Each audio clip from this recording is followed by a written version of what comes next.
we are. It's Wednesday. I'm so happy to be with you here for your entertainment. Like a clown, I'm here to amuse you. Ribbed for your pleasure, all those things and more. I'm so glad to be here. Sorry I'm a little bit late. I try not to be late, but I couldn't find my glasses. And I want to read all of your lovely comments.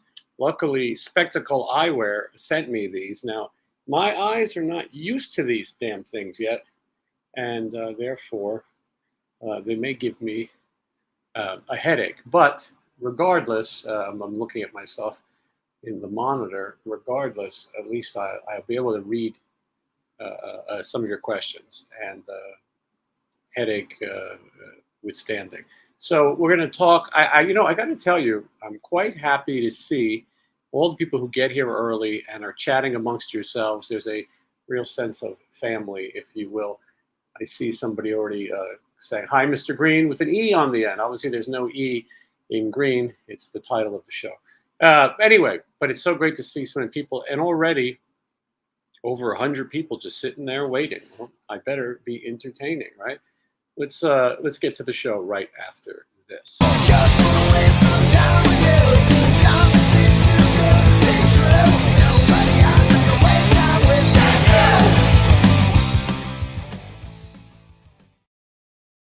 Let's take a look at everybody who's here.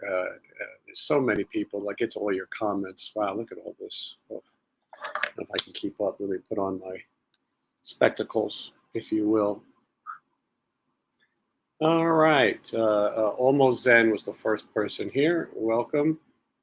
Must See TV. Chris, you are correct. This is Must See TV. Bobby's here. Sin City Photog is here. Sin City Photog, we're going to have a moving tribute today. I think you're going to enjoy. Jeff, asking if it's a Tommy Smothers bobblehead doll. Not sure which one you're referring to. It's probably the one that was in the thumbnail for the show, but it was probably Michael Myers. George is here. Randy's here. Lisa's here. Let's see. Queens is Smokey. I have a friend. I'll tell you. I'll out my friend, Miguel. He's one of those what they call conspiracy idiots, and everything's a conspiracy. It's okay to doubt the world, or doubt your government, or doubt certain things, but when you doubt everything, when everything's a conspiracy, it's a little silly. He was complaining. He lives in New York City. He was saying today that there was some conspiracy about the fires in Canada. And he was saying, how come in New York they don't see the smoke from the California fires when California is much closer than Canada? For those of you who are not geography buffs, I'll give you a minute. Here's the United States, North America. Over here, New York, right? Depending on where you're watching this at home, but on my side. Over here, California. Great distance in between. Canada, over here. Quebec, where most of the fires have started, here. Quebec, New York. Therefore, New York is smoky. The baseball game yesterday was terrible. Very hard to watch. Shouldn't have been played. And today's game was postponed. So anyway, I feel terrible for those people. I have all kinds of respiratory breathing issues. Actually, there's these trees outside my window. I was going to show them to you. They're blossoming. They're blooming. All kinds of flowers. They're very beautiful, but it's not great for if you have allergies or sinuses. Okay. Anyway, let's see what else we have here. Randall is here. A lot of stupid comments. I will point out today, I'm seeing an extraordinary amount of stupid. Let's not let the show become that. I handle the stupid around here. And Jeff Green with an E. No E. Janice is a channel member. I don't see many people signing up for the channel membership. There are. We have a lot of them. But what I like is when it says on the screen, so-and-so has become a member. So maybe sometime today, one of you will hit join and become a member. And you get to see all these videos before everyone else. And blah, blah, blah, blah, blah. Okay, here's Lisa. Janice, thank you for being a member. Mark Sanchez enjoying my shirt. We'll discuss my shirt in just a little bit. Jesus, Jason Holstein. There's almost 200 people here, so I apologize. Just showing the comments, getting there. Stuff-O-Matic is a member. It's great meeting you and Stephen in Lawton, Oklahoma. Hope you enjoy the show. Oh, so now, good, sure, it's great. Stuff-O-Matic is the reason why I'm wearing this shirt. He created it. I'm going to tell you something about the folks in Oklahoma. Some of the nicest people I've ever met. But I'll do that in a second. I got to get through these comments. Stupid question. Stupid question. Big P, good to see you. People enjoying my specs. Maybe I'll just have to suck it up and get used to them. And Mark is here. Natalie, one of my female viewers, even though they say I only have like 2%. Congratulations on 2 million views. Can you guys believe it? We're well over 2 million views now. Thank you. Eric, a member of the channel. Thank you so much, Eric. Jason the Mason. Hello, how are you? Jeff David said, I wonder if this is boring. Well, we're getting people in here. Carly's here. Skylar likes the shirt. Everybody likes the shirt. Would you guys order one of these shirts? I've always been hesitant to offer a shirt. Dr. Paul, thank you so much, Dr. Paul. I spend my weekends with Matt Thorne, who was in your band, Rough Cut. And boy, does he tell some interesting stories. You guys had some times together. Oh, and this must be a new member, 3 Pistols. Welcome, 3 Pistols 7. Welcome. And by the way, the members are gonna get these emojis and things coming real soon. Excuse me while I take a drink of my inordinately large Big Gulp. This drink is so big, the straw. My straw is defective. Yeah, see, you can't trust the people at 7-Eleven. For those of you who are concerned, this is a zero beverage. I am still diabetic. Doesn't go away. I'll show you these trees in a little bit if I can get that window open. Oh boy, let's see. Everybody's so great. I have met Nick Mars. He's a nice guy. A class act, if you will. Yeah. I don't know. A lot of people now try to promote their stuff through me. It's a strange move. You know, like I interview someone and they say, well, I interviewed someone. I guess it's good to be the king. Okay. South Australia. Munta Bay. I hope I said that right. I would love to go to Australia, Ashley. And there could be a chance. Who knows? A lot of new things happening in the world of Stephen Piercy and RATT. Almost ended. Did you guys see the punk rock museum video? Impressive stuff. Love the long shots of them sitting on the bench in a meditative vibrating. Thank you. I enjoyed the punk rock museum. Thank you for the 2 million views. Jeff would order a shirt. Blah blah blah. Thank you. I mean, I appreciate it. I'm just trying to get through it. Kentucky. Lisa wants a shirt. All right, let's start with the.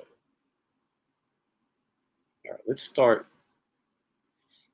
If you ask a question and I didn't answer it, sometimes it's just because I think it's a stupid question.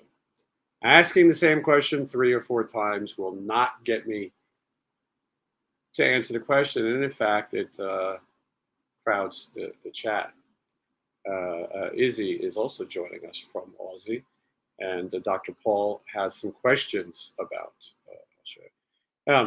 So anyway, unless you're a super chat, and then you can ask the stupidest questions possible, and you'll get an answer. So anyway, that's that. So first, let's. We lost a legend today. Let's talk about that first.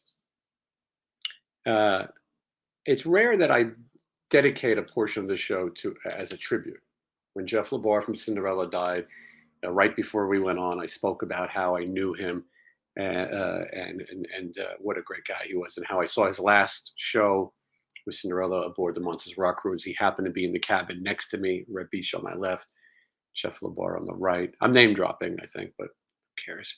There's another guy on right now who name drops as well. Anyway, so but today the world lost an absolute legend, somebody that was a huge part of my childhood, and maybe some of yours. And listen, this person might not have been for everybody, but I must say, with a heavy heart, rest in peace to the Iron Sheik. The Iron Sheik, Sheiky Baby, has passed away at the age of 81.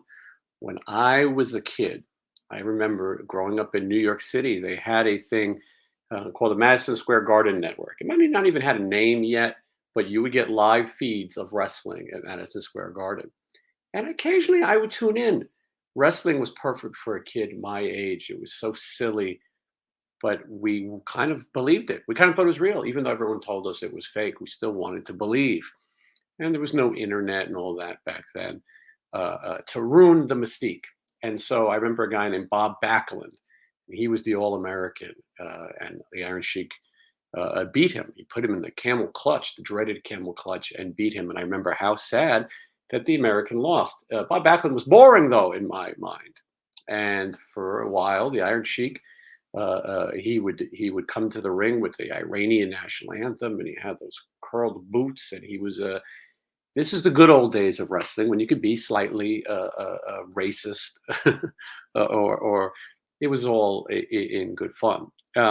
So one night I'm up late. I'm probably not supposed to be watching TV, and I turn on the TV, and I see that damned Iron Sheik in the ring, and then I hear "Eye of the Tiger" from Survivor, from the Rocky III soundtrack, and comes to the ring is Hulk Hogan, this giant bleach blonde guy. Hulk, everyone loved the Hulk at that time, and boy, we were hoping that he could get rid of this Iron Sheik, and and I was glued to the TV. I got to tell you, I was glued, wondering what would happen in this match, even though this was a silly thing for a young person of my age. It was real. It was real, damn it. And as you see on the left of your screen, or maybe my left, but the Iron Sheik got Hulk Hogan in the dreaded camel clutch. Nobody could escape the camel clutch left of your screen, and but Hulk Hogan did, and then he gave the Iron Sheik the big leg drop and won the heavyweight championship. And as a kid, this was huge, and I wanted to go to see WrestleMania. And my father took me down. It was sold out. We went to Madison Square Garden, and he bought us tickets. Us being me and him. I'm an only child, and they were $75 a ticket up in the blue section of the Garden, up high. And boy, did my father bitch. He did not want to shell out that 150. Nowadays, you would spend $1,000. Wrestling is stupid nowadays. I gotta figure out a way to drink this damn my beverage. Excuse me. You guys look at the Iron Sheik while I do this. Okay. So, typical wrestling fan drinking out of a big gulp while talking. So, my father got me tickets, and I got to see WrestleMania 1, and it was crazy. It was really crazy. There was nothing like it.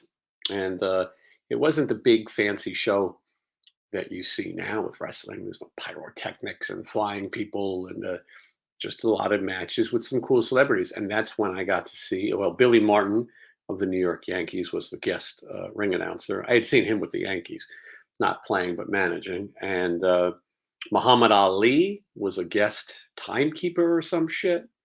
I don't know what he was. Maybe he was the outside the ring referee. And then the great Liberace was the timekeeper. And excuse me, when I moved to Las Vegas, Liberace, I lived in the house behind Liberace. Liberace had since passed, but it was an interesting experience. I lived in that house for 10 years with the ghost of Mr. Lee behind me. And then there was all kinds of other cool personalities. Hulk Hogan and Mr. T tag team against Rowdy Roddy Piper and Mr. Wonderful Paul Orndorff. And what a crazy night. So many people are deceased from WrestleMania. If you add up all the people, maybe there's 7 alive total. Iron Sheik now no longer with us. So wrestling, this is when it was amazing. And for those of you who don't know how big wrestling was in 1985, for example, It was crazy. Rock and wrestling, and music and cartoons and toys and everything. I had the LJN Iron Sheik action figure. They were like rubber dolls. They're really heavy, and his pose was something like that. And anyway, so it was an amazing time, and he was what you call a heel. For those who are watching who aren't wrestling fans, he was a heel. He was a great bad guy, possibly one of the greatest bad guys of all time. This was at a time when America had to be afraid of every other country, and the best thing to do was Hulk Hogan will beat the Iron Sheik. Chuck Norris will take on terrorists, the movie The Delta Force. Rocky will go to Russia and beat the Russians. This was a big ploy. So anyway, as the Iron Sheik got older, he would appear on the Howard Stern show and things like that. And he was a character. He was drunk most of the time. And there's a great documentary about him. I recommend you check it out. I may actually watch it in his honor. But I was fortunate to meet him a couple times, and he was the character, even as an old age, that you would want to meet. So so later in life, he was known for his ridiculous tweets, and I don't believe he did it. Some people say he did it. I think he had some smart people sort of rushing his, helping keep his thing alive. Michael still has his Iron Sheik LJN figure. That is a collector's item, and a good point for those who like wrestling. The superstar Billy Graham has recently passed away. Also, he would enter the ring with the Jesus Christ Superstar theme. I did see him wrestle at Madison Square Garden as well. Iron Sheik was from Iran. People need to remember the Iran hostage crisis, which led many Americans to harbor. That is correct. And so they were playing on this. Dr. Paul says, Miguel just said the Iron Sheik died suddenly, like so many other young athletes, and blames vaccinations. You're not so far-fetched, Dr. Paul, even though he was young at the age of 81 years old. And yes, the specials that they aired of them training to take on Piper and Roof were just incredible and really sold it and made me want to be there even more. Let's see. A lot of people having rock and wrestling memories, if you will, and we're sharing some of those. Okay, and I know wrestling is not for everybody, but as someone says filling in, maybe Hulk Hogan was filling in for Bob Backlund at that time. And as Rockefeller points out, you got to train, say your prayers, and take your vitamins because the Hulk asked you to. And Hulkamania was an amazing time, especially for a wrestler who was a limited, as far as wrestling skills go. But he had the personality, and they created an amazing character. Hulk versus Kamala, Kamala Harris, the vice president of the United States. Most people don't realize that she also wrestled against Hulk Hogan in 1987. I also saw Hulk Hogan versus Kamala. Kamala was another fairly racist wrestling character. He had a handler, Kim Chi, the handler, who wore a mask and would poke him with a spear.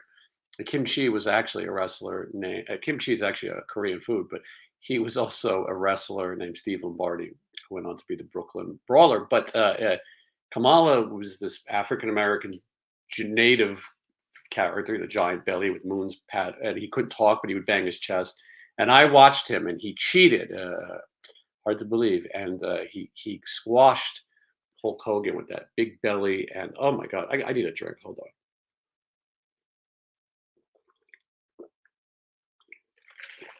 These memories are just working up a thirst in me today. Mark Sanchez, first of all, thank you for the super chat. Wasn't the Iron Sheik a real college national champ? I believe he was. I believe he wrestled for Iran, and he was a real wrestler.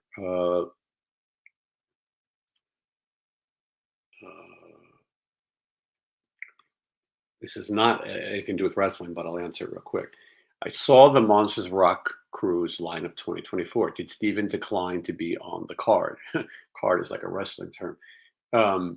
No, Steven is going to be aboard, and myself, the 80s cruise. They do a thing called the 80s cruise, and it's not all these metal bands. It's a different thing. The metal, if you will, is going to be represented by Stephen and Sebastian Bach and Debbie Gibson. Other than that, then there's bands like 38 Special and Tommy Two Tone, and I'm looking forward to it. But it's the same days. Otherwise, I would have been on the Monster Rock cruise. The Wrestler movie with Mickey Rourke. It is a great movie, loosely based on a lot of wrestlers and Hulk Hogan. I asked George Lynch once, "Why don't you appear at some of these conventions?" And his answer was, "I don't want to seem like the guy in The Wrestler just sitting around at a table." Okay, so a lot of great wrestling talk, and I know a lot of people are bored by this, so I will move on quickly. But anyway, rest in peace, the Iron Sheik. Okay, all right. Now,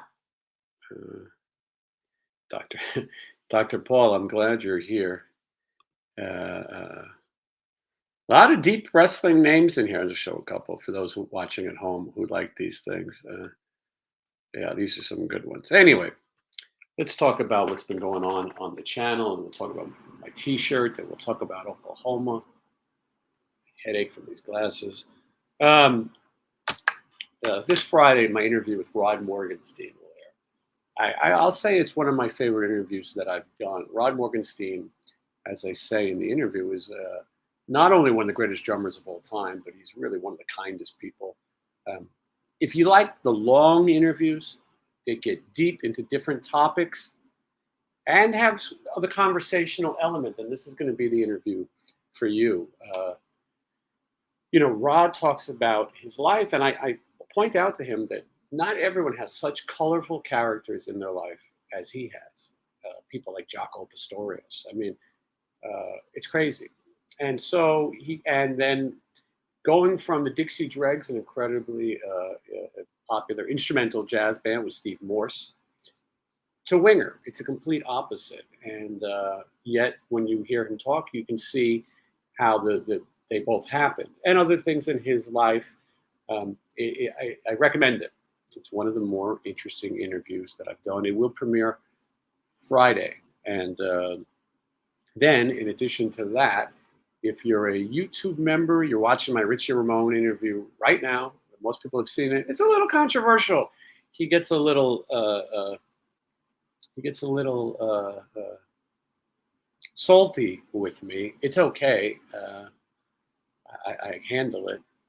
At one point in the interview, I asked him, and some of you have seen it already, the drum style from the Ramones, this famous style.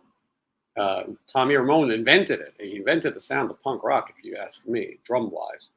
And he taught it to Marky Ramone, who credits him for teaching it to him. Not that it needs to be taught, but there is a style to it. And it was a style that, if you say the New York Dolls or Iggy Pop or MC5 were punk bands before the Ramones, that'd be fine. It's understandable. But the drums that every punk song later would have, Green Day, whoever, anybody, began with Tommy Ramone. So I asked Richie if when you were in the studio, because Tommy was there, did he have to show you the style? And he looked at me and he said, "That's a stupid question." And I said, wow, he's a little bit combative. I'm going to leave this in, though. Later, I made the point, because then he said anybody could do it. But later, I made the point that Clem Burke couldn't do it. And there, I proved Richie Ramone wrong. It wasn't a stupid question. Clem Burke could not play the Ramones' music. He was in the band for 2 days under the name Elvis Ramone. And they fired him because he couldn't do it. He couldn't play fast enough. He just couldn't do it. And so those are things that you see in that interview. I am not in a rush to put it out because I feel like it's not my best interview. I like Richie. He played the theme song on this show, but I don't think it's the best. Shiraz Lane. I had a guy on the show. His name is Hannes. That's how he says it, Hannes. His last name is spelled K-E-T-T. You would think that's Ket, but in Finland, it's very different. Anyway, he talks about his band. I think you'll like it. Become a member, and you can watch it now before everybody else. I see all your questions. I want to answer them, and I will. Okay. Some stuff I look away from 1 second, and then I'm like, what the hell are you guys talking about? Oh, anyway. And then I want to also point out this Sunday on the Whatnot site, we'll be doing a RATT box set release party. Can you believe this? I will be at Stephen Piercy's house hosting an event where we'll celebrate the release of the RATT box set. You can buy that box set, link in the description right now. It's on sale. Or you can come on Sunday and try to get an autographed copy. He will be signing the individual albums. Those will be there for auction. And he will also be signing memorabilia. And we're going to have a few items to give away. If you have not seen the RATT box set, here it is. And it comes with all kinds of cool stuff. There's a video on the channel. There's stickers and guitar picks and life-size replicas. And I don't know. There's all kinds of cool stuff in here. And the 5 classic records, not the EP. So anyway, I recommend, I recommend you tune in. And if you want to sign up, the link in the description, go to Whatnot. If you use my code, Sin City Reject, that's my band. If you click on the link, sign up for an account, they're going to give you $15 free to use towards any purchase. So if you want to get a t-shirt from Steven, we're going to have all merchandise, 8x10s, records, that you're going to get $15 free to use. It helps support this channel as well. So I did want to make sure that you guys all knew. Brian Kirk enjoyed the Shiraz Lane interview because he's a member. He got to see it. Jason Holstein is also a member. I thought Richie was a bit defensive, but you handled it superbly. Thank you. I like Richie Ramone. The Ramones, there's his attitude, and he was a big pain in the ass to get that interview done. He put it off so many times, and he's cranky. He's a cranky guy, but whatever. Anyway, so join me for, oh, look, we finally got a new member. I wanted to see how it works, and Rumi showed us how it's done. Thank you so much, Rumi, for being a YouTube member. Now you get the little thing next to you, the emoji. Soon you're all going to have different emojis of different characters that appear on this show and all those things. We're working on that now. So yes, so thank you. We have a member, Jay, Sin City Photographer. For those of you who don't know the Sin City Photographer, he has a channel as well, and you guys can subscribe to it. Jay's a photographer around town. He's also the reason Johnny and I get home from the airport. He's been a friend of mine for 20-something years, and takes me to the airport every weekend, and then brings me and Johnny home.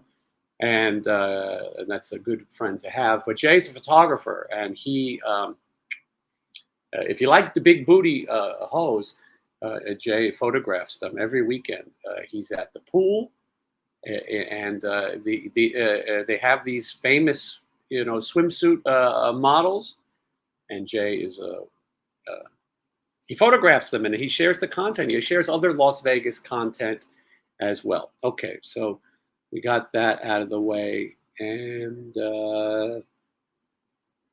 so many people here. Let's talk about my trip to Oklahoma. I will tell you, I didn't know what to expect from Oklahoma, although Oklahoma is the home birthplace of Mickey Mantle from the New York Yankees. I didn't really know much. We flew into Oklahoma City. When I go to a new city, I like to see events, legendary places, things that I can bring to you. I did think about visiting the Oklahoma City Memorial from the bombing tragedy. They've built a thing there. I did think about it. It was too far from the venue. Then I found out that Geronimo was buried very close to the hotel. But there was so much going on that I was not able to get there. I urge any of you who want to hang out with me, if you really want to waste some time with me, go to officialstephenpiercy.com. Look at the tour dates. If you see me coming somewhere near you, hit me up. Go to Instagram or one of those things. I'm bad at replying, I'll warn you. And maybe we can go and see the sights together. That's how I do it. Someone in each city, someone's nice enough to take me. So I wanted to see, boy, it's a long message here. I'll get to it. So I wanted to. Well, anyway, we went to the airport. Steven Adler was on our flight. I knew Steven Adler when he lived here in Las Vegas. I have a lot of Steven's paintings. Steven Adler is a person that I cannot believe is alive. I don't say that as an insult. I've seen Steven Adler at arguably his worst, and he's doing great. And he's pleasant, and he's clean, and he has a great tour manager who takes care of him. But it's not like he has bodyguards who watch him every second. He knows, And I had a nice personal conversation with Steven where we spoke about the fact that I couldn't believe he made it. So many people in my life have lost their battles to addiction. Heroin, in particular, has taken loved ones from me and my heroes, many of my musical heroes, and so it's great to see Stephen going. And so we when we got to the sound check the next day, there was a lot of work to be done. They had two drum sets next to each other. One would be Scott Coogan, and the other would be Steven Adler, but they didn't have wheels, which we did advance. And we had to make some moves. You can't have Steven Adler play off to the side. He's the star of that show. And for a Steven show, it has to look the way, a RATT show would look.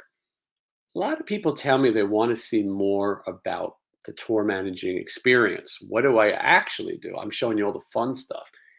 And maybe one day I will do that. But the reason that you don't see everything is one, for the out of respect for the privacy of the artists, the band members. I use the word artist loosely sometimes. And then for Stephen, and you don't want to always put a camera in people's face. Also, there's business, the people that you deal with, there's money involved. And so not everything should be documented. I also wanted to keep it fun, but so many people say they want to see a behind the scenes of what it's like to tour manage. And so I will do that at some point. But the key to tour managing is advancing.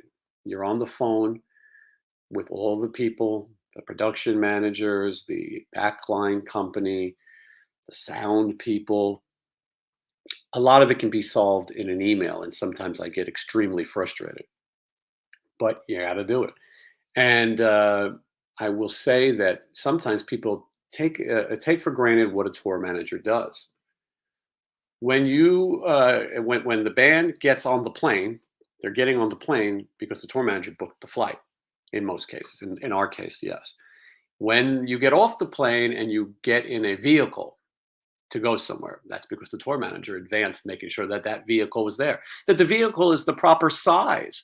Because otherwise, some of these places will send you the metallic P family truckster and say, everybody pile in. And no, you can't go for that. Or they'll try to say, well, my cousin's going to come by in the Buick. No. And so that has to be advanced. When you get to the hotel and your rooms are ready, that's because the tour manager advanced those hotel rooms. When you get to sound check, it's because the tour manager picked a time to sound check, and et cetera, et cetera. Every aspect of the show went through the tour manager. Tour manager, Dana Strum told me, tour manager will get no respect. If the show is a success, it's all because the band was fantastic. If there was any problems, it's because the tour manager sucked. And that is what it's like. Now, we've never had any major catastrophes. We've never missed flights, not including weather and acts of God, if you will. But we've always had ground transportation. We've never been stranded anywhere. Sometimes the backline and things like that is not as great. Backline meaning the amps and things. A lot of people ask me, how do you get the drums to the shows? Well, you don't. The drums are provided. The amps are provided. We can't fly with those things. If you're on a bus, it's a different story. So anyway, there's so much work that goes into tour managing, even though I make it look easy and I try to make my videos look easy. You don't want to see me getting up in the morning and dealing with a bunch of crybabies. I don't mean the band necessarily, although sometimes this band is actually particularly good for the most part. But there's a lot to deal with, a lot of things. And so I don't always show it. But one day we'll do a video where Tour Managing 101. I do things differently than everybody else. I've seen people ask me for advice. The tour manager for Warrant, Kelly, he's a great guy. He does their sound also. He gave me a lot of tips when I was getting started. I didn't know everything. I kind of just fell into it. And then I did other bands, and now I feel a little bit more comfortable. But I do things my way, which is what Stephen Piercy likes. It's why I went back to tour managing. I wasn't going to do this. I didn't want to.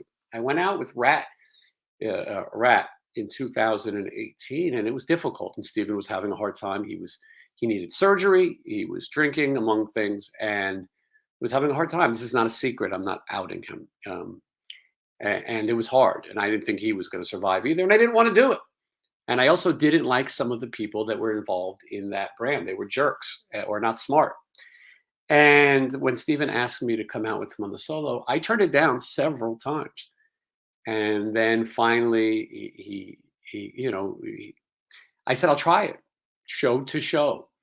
And it was good. The first show was good. The second show was good. I've been with him for 2 years now. He's been completely sober. He hasn't fallen down or any of these crazy things that one time maybe were happening. It's been great. And he's a very loyal person, a very fair person. And so I'm happy to be there. And he lets me do things my way. Yes, there are things that Stephen likes. There's a way he wants the stage set. There's a way he wants to handle things with him. But other than that, I'm able to do things my way. And I also made sure that I was doing this YouTube channel. This is my job. For those of you who don't understand, thank you, Jason. This is my job. I managed a band called Sin City Sinners. I did other things. I worked in film. I stopped all of that to do this show and see, could I make a living being a influencer, a silly word, or a content creator? And the answer is you can, but you have to hustle. And if you want to do this, you have to do this as a job. And so I was worried that by tour managing, I wouldn't be able to keep up with this schedule. And Stephen allows me to do my show, and that's where the tour diaries came from. It got to a point where I thought the tour diaries were getting a little boring, and I didn't know how many times can I show you a hotel lobby or a bad flight. And my mother texted me and said, "Oh, I see you're going to Austin, Texas. This is," and she sends an article, "Serial killer on the loose." It was nowhere near where I was going. It was by this water. It wasn't like I was going to be down there. Sorry for my New York accent. It was silly, but my mother meant well. And all of a sudden I said, wouldn't it be funny if Johnny and I went to look for the serial killer? Like a Scooby-Doo mystery. What if every city, Johnny and I got a newspaper out and try to solve a crime? What if we became private eyes? What if next show, if you we're like the A team or the C or D team? Anyway, so I said it. I had that footage and I wasn't going to put it out.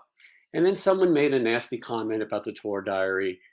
I was surprised. And then I thought, well, now I'm going to put out one every day. And I began to do that. And the numbers went crazy. I can't believe how many people watch the tour diary. Mark, thank you so much for the change. You change colors there. That's interesting how that happens. The bed jumps. Yes, I've been scared to do them lately. I still can't. Got problems with my finger. But I used to, if you watch the tour, I jump on the beds. Oh, the beds have been so cheap lately. I'm scared I'll just go straight through the floor. So then I put them out, and I kept putting them out. And now I've kind of figured out a different way to put out the tour diaries and make them a little bit more fun. And the next one's great. Stephen Adler is in it, and a lot of other cool people. So you can watch those every day at 10 a.m. except for the weekend. For now, you'll see new content, and I thank everybody who gets it. We're definitely trying to do something different. Yes, I liked this one. There's a cat, and someone said the cat was the serial killer. The guy who was showing me around could have been the serial killer. If you haven't watched that one, go check it out. Okay, guys, talk amongst yourselves while I have a sip of my ice cold beverage.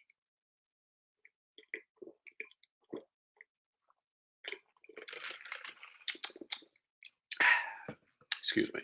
So that answers the questions about tour managing and tour diaries. When we were out in Oklahoma, a nice fan of the show, friend of the show, comes by, and I could see he recognized me and John, and we were sitting in the lobby, and he said, "I can't believe you guys really sit around and do nothing in the lobbies."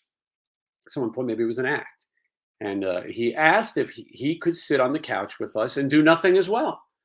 And to which we said, of course. And so we took some pictures doing nothing. And I realized me and Johnny are becoming like Beavis and Butthead. People just want to sit on the curb with us, which is okay. I like meeting people, and I like people who know what they want. I will tell you that in Oklahoma, I've met people. I never got more gifts. Thank you so much. Why? People are so nice. I wish I was as nice as all of you. I never think to bring anybody gifts, but whether they bring me music or clothing or cash gifts and parting, whatever.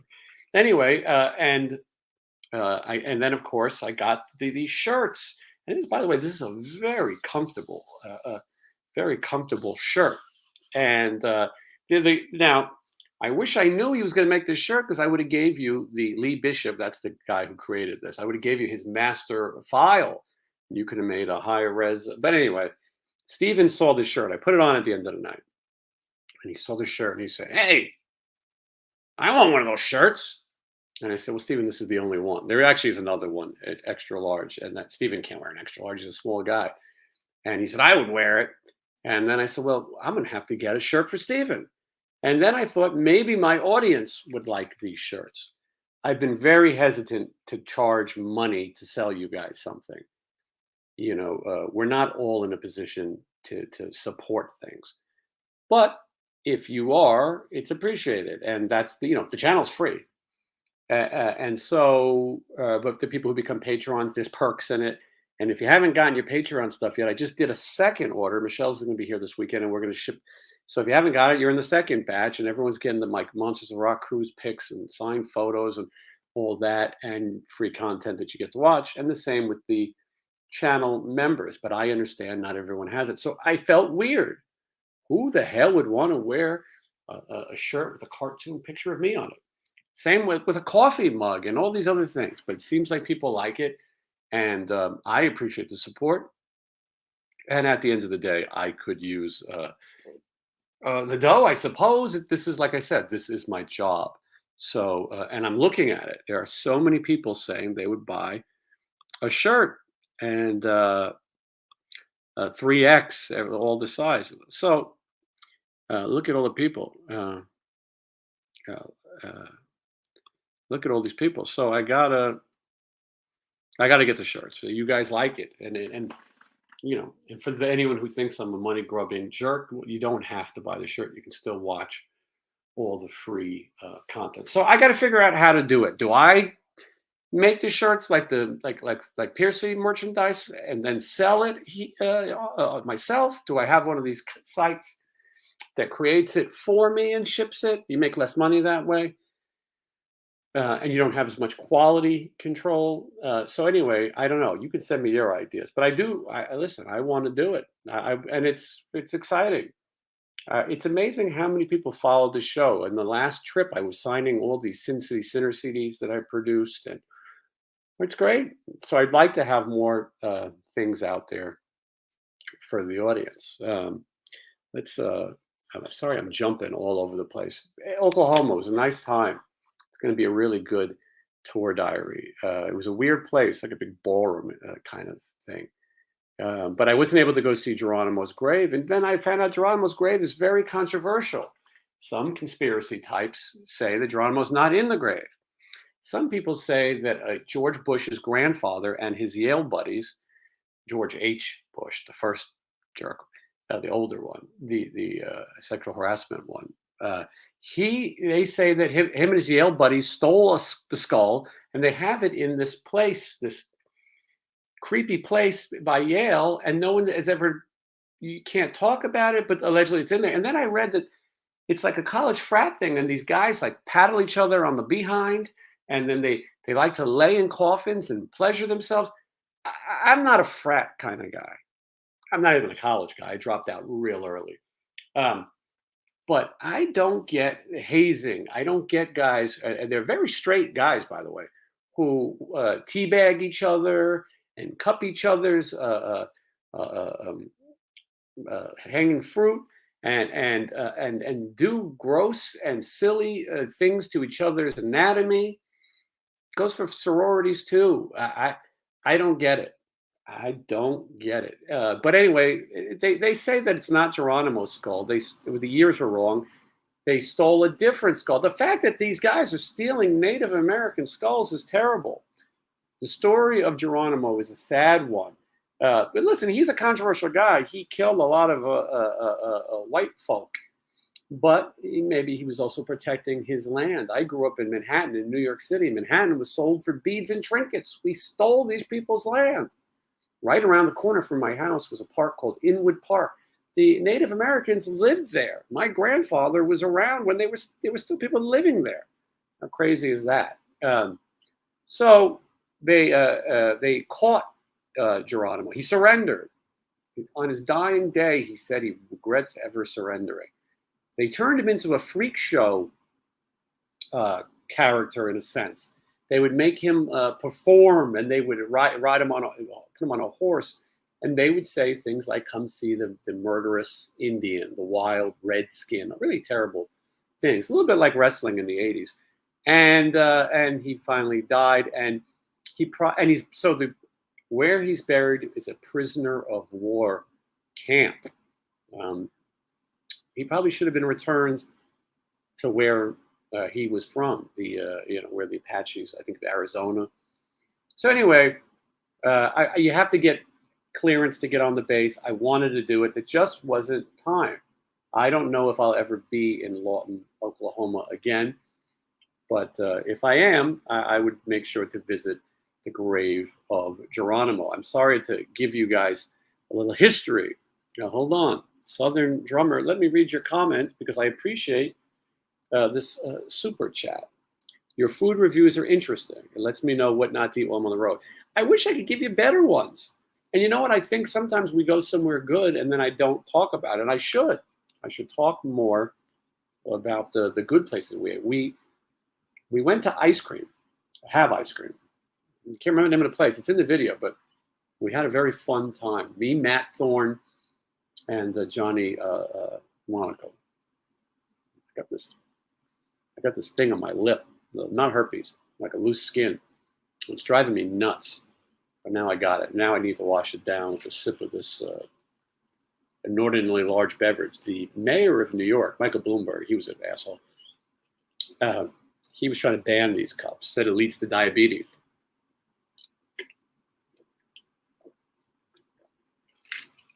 Not the cup, but the contents. This one has no sugar in it. I'm a type 1 diabetic, meaning I need the insulin. You know what I'm saying? I don't know why I do that. The insulin goes here. So yeah, that's the food. Let's look at some of your comments. Oklahoma was great. We're going to be heading to Oroville, which is near Sacramento. I'm excited to go there. It's supposed to be beautiful this time of year. Brittany Fox is opening. I don't know who's in Brittany Fox right now, but Billy Childs is going to be here and explain it. If he'll answer my fucking messages. All right, let's take a look. Let's go back while I was yapping. What were you guys saying? Okay, Lisa says coffee mugs. I think the coffee mug would be fun. I drink out of the Stephen coffee mug all the time. Let's see. International shipping. I got to work it out or find a company. I want to reach everybody. And yes, it would be reasonably priced. My favorite band is The Cure. They sell T-shirts for $25 at concerts. So look at all the response. I got to get on it. Michelle, if you're watching, we got to get on this. Michelle is much smarter than me and helps me to get things done. All right, everybody is great. I appreciate you guys. And I gotta tell Lee to get on it too because I could use it. The dope.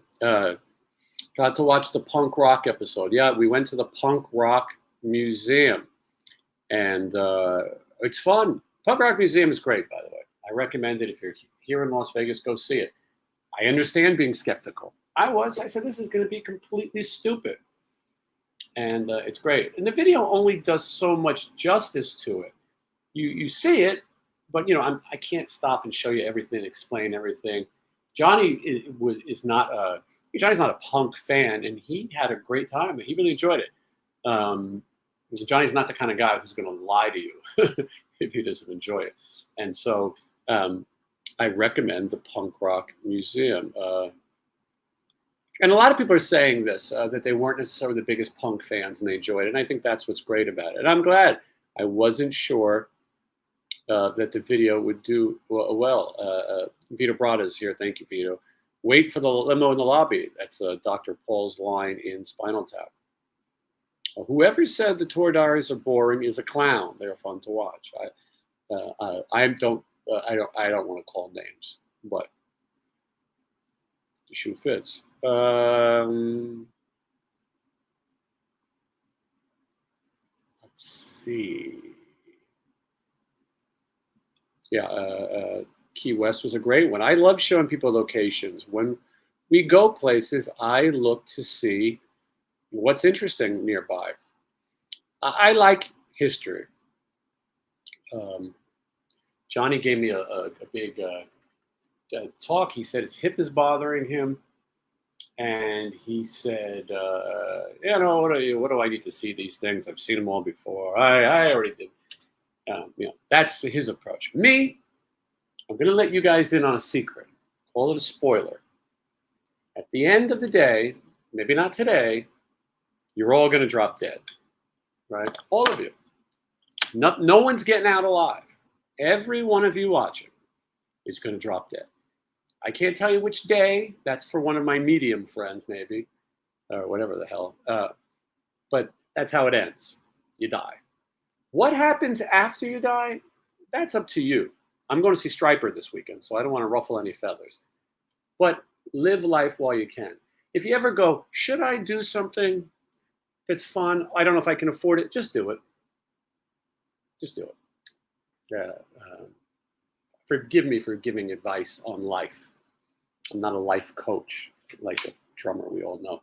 But I'm telling you, live, because at the end of the day, you will drop dead. So I got really cool things coming. And yes, any interest in going to Gene Simmons' Kiss collection of the Real? Yes, I want to do it. I've been there, but I didn't record it. I want to go with Sean Clark from Malfunction. He would love it. I'm trying to get him to go. He's also always very busy with conventions. If you haven't seen Malfunction, he's great. He's been on the show. He has a video out right now. He owns 4 of the Lost Boys jackets. He just put it out, I think, today. I recommend you watch it. Anyway, so that will happen. Steve Baders was represented in the museum, jamming in the museum. Yes, maybe next time we'll jam, and maybe with Fat Mike. Could be fun. Okay. The pinball thing. Somebody asked about the pinball museum. Here it is. I went to the old one. I filmed it, never put it out. Sitting on it. We haven't been to the new one. Maybe me and Jay will go. The Sin City Photog. Okay. Yes, and Striper is epic. Things like this are hard to react to. What? Well, I don't know what you're talking about. Maybe he's surprised that we're all going to die. Hey, Cure. I wish I could go see more Cure shows. I have a feeling they're going to add more dates, but later in the year. Jason saw the Lost Boys episode. Yeah, Sean's great. He's got good stuff. And okay, yeah, interview with Svengoolie 50th. That one Johnny would do. Johnny loves Svengoolie. Svengoolie is like a horror host. And people in the Midwest really love it. He has a rubber chicken. I don't completely get it, but I like horror. And someone's arguing with one of Jay's decisions. Why did Chris get a timeout? Okay, well, Sin City Photog explained why he got it. I'm sure he deserved it. And most people Jay's a little quick on the trigger sometimes, but look, he's trying to keep the chat going. Anyone who disrupts the chat amongst you guys, really, we put him on a timeout. But Chris is usually an asshole. I didn't see anything he said this time. But anyway, Jay will tell you why he got it. Yes, I agree with all of this. And Jason has a very reasonable thing. Maybe because he's stupid. and I tend to agree. Okay, here it is. He said because it's a tradition for him to be in timeout, and I stand by that decision. If he didn't say something stupid, eventually he would. There are over 200 people here. We've been having record numbers. I think that people like the time change, that we've moved to 6 p.m. PST and 9 p.m. on the East Coast. I don't know where else you are. So we are having a lot more people watching. I also want to mention that for the people who are on Patreon, because I really am thankful for them, I want you guys to ask questions of the guests. So, what I'm going to do is I'm going to send out a message later tonight with the names of the guests who are coming up, and you guys submit your questions and I'll answer them. I've been bad with, they'll answer them. I'll ask them, they'll answer them. I've been bad with keeping up with that, and I want to get that to happen more. That's the whole point of having Patreon, not just to support me, but so that you guys are involved. And you probably have better questions than I do uh, anyway. Dave Rude from Tesla will be my, I'll be interviewing him on Friday. If anyone has a question for him, go to my Patreon, message me. I'll ask it. And then there's a bunch of other ones. Oh, I'll tell you what, we're going to have one of the premier bass players of all time here.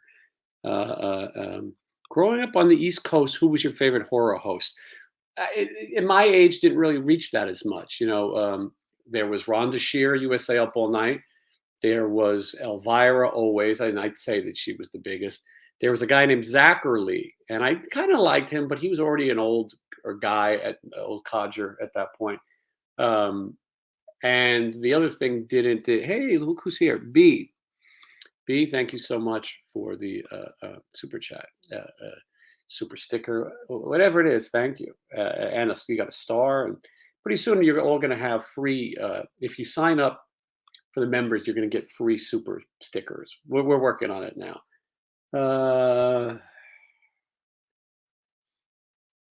Here's a deep question. Jason, do you believe in extraterrestrials? Well, believe in something, you know.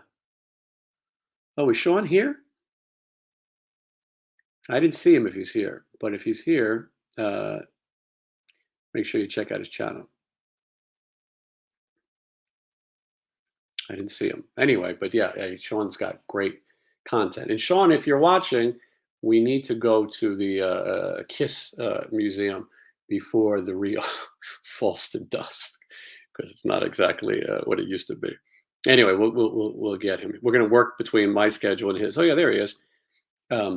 Yeah, Sean's video. The way YouTube works is they recommend videos to you, and I find myself watching something Sean did, 3, 4, 5 years ago, and then I'm caught it, and then next thing you know, it's 6 a.m. and I should be editing, and I've watched Sean, and I get why people like YouTube. I get why people watch this show, because once you relate, you're well. I want to see. I want to see more. I can't remember what I saw Sean doing last, but the Evil Dead video that he did of where the Evil Dead locations is great, and he's got crazy numbers on that. And then, like I said, Lost Boys jackets out today. I don't remember what I was talking about. I'm sure it was incredibly interesting. Jason says he's a new viewer to Sean, found him through here. Great channel, loves content. Well, that's great. Yeah, a lot of people. And Jason is here, and he got to meet Sean at Horror Hound Cincinnati. And if you haven't seen the interview with Sean, check it out. I'd like Sean to come back and talk about music, because he would like to. He's got a great collection of rock stuff and a great knowledge of rock music. We saw each other at the Cure show also. So anyway, maybe he'll come back and we'll talk about those things. Okay, let's see who else is here. And forgot what I was trying to tell you guys. Someone asked about horror icon. It's a TV host. Like I said, when I was growing up, I don't really remember so many of them. In New York, I watched a thing called WPIX Channel 11, and they had 3D horror movies. And I went to Burger King, and I got my red and blue glasses. Hey, Sean, if you get a chance, you should watch my interview with Wednesday 13 from the Murder Dolls. I bring Sean up in it, but he's got a great knowledge of horror too. He would be a great roundtable. I was thinking about having Wednesday come back and co-host for a show. He watches Leave It to Beaver every morning at 8 a.m. and then horror movies all night. And he's got a great pop culture mind and collect horror things. Okay, let's see here. Just the background of Lost Boys video was mesmerizing. Yeah. All right. What do we got here? Chris, who's just back from his timeout, said that Wednesday 13 was the one guest he didn't find interesting. Different strokes for different folks, or something like that. All right. So I can't even remember. I made some notes, but Sunday's the Stephen Piercy live box set party signing and things like that. And you know what? Maybe you'll be seeing, because Sean books some of the best conventions and things. Maybe you'll be seeing Stephen Piercy out on the road doing that. We'll have even more content. Okay, let's see. From Stephen. Like I said, we're going to Oroville. And then we're going to be everywhere. You got to go to officialstephenpiercy.com. I can't even remember. Then I'll be honest with you. When I get, as soon as we get home, I've kind of forgot the city we were just in. I'm thankful that I make the tour diaries, because when I make the tour diary, I'm able to look back and I'll remember people. But otherwise, boy, it can be a blur. This is definitely a different kind of touring. And I'll tell you that even if you go to look at the dates, there's so many more than you see. They're not all announced yet. So possible international dates coming as well. And it's busy. When I got started doing this, a lot of the bands told me 50 shows a year is a good number. You know, bands like Warrant, Winger's over that now. They're doing really well. But I can tell you that Stephen Piercy is going to pass 50 shows for sure this year. And Boxset's adding interest. Monsters on Mountain was great. Do you have a favorite tour diary? That's tough. I think the Key West ones are really good but that's for me because I got to see things outside of music, a lot of history. And I think the Monsters of Rock cruise ones, there's 5 of them. I think they're all really good too, because you get to see us in a different thing, and you get to see what it's like to be on one of these strange cruises. Is Pittsburgh going to be one of them? I can't remember. I can't remember if we're going to Pittsburgh. Are we? Sounds right. I will tell you that me and Mark Weiss are going to do a video in Philadelphia from a secret location, and it'll be good. Will Stephen be signing CD box sets to just vinyl? It's a good question. I have to ask what he's got, what they sent him. I would think both. And then Stephen has a new meet and greet program where he's signing everything on the road. And we had a really good time with that in Oklahoma. We had a good time meeting everybody and playing some RATT music while he's doing it. And yeah. Will you interview Mick Mars? That's possible. Paul Taylor was on and he wrote a lot of songs with him. And I think at some point Mick will do it. He's got some legal things to work out first. So Dr. Paul says, Gordon Jump has been dead for 20 years, but the horror of his acts lives on. Yeah, poor Gordon Jump will always be remembered as attempting to molest Dudley at the bike shop. I think it was a bike shop on Different Strokes. A lot of people asking for Todd Bridges. I wouldn't even know how to start. But I was thinking about doing a really interesting video about Dana Plato here in Vegas. I was going to show you where she lived, the video store that she robbed. Obviously, it's no longer a video store. The cleaners that she worked at, a whole bunch of things. I like to do videos that may not be interesting to everybody, but maybe are something different. Who the hell has done a day in the life of Dana Plato? Okay, here's a lot of writing. Oh boy, can I read all this? Hold on. I gotta put my glasses on. This could be a stupid question. As someone on the inside with knowledge of the money in the music, How much do you estimate James Hetfield makes for one stadium show after all managers and agents and the shit is paid off? It's not a terrible question. I don't know if I want to work out the math here live. And that's not a band. I'm not. I know what Motley Crue makes and things like that. A lot. They make a lot of money. Uh, Jason, well, you and I will be taking an immense amount of culture in Ashland, Kentucky next. But well, Jason, I look forward to it. Uh, um, yeah, Jason, we'll do that. Jason is a fan of horror and collectibles, as I am, and we met. I believe the first time we met is at the Steel Con. I think could be wrong. Maybe it was Monsters and People are so nice. I can't remember, but Monsters and Mountain as well. Yeah. What does Steven think of Rick Allen? What a strange question. I don't know. It's never come up. I'm sure he likes him. Rest in peace, Dana Plato. Could you get Leif Garrett? I'd love to get Leif Garrett. That's a Sean thing, probably. Sean probably has the connection to Leif Garrett, but I would love to have him on. Dana Plato is kind of a babe. I met Dana Plato at the Adult Video News convention, and she was very handsy with me, if you will. And I enjoyed every second of it. Yeah, so if you tuned in late, I already did the Iron Sheik tribute. Rest in peace, Iron Sheik. Mm.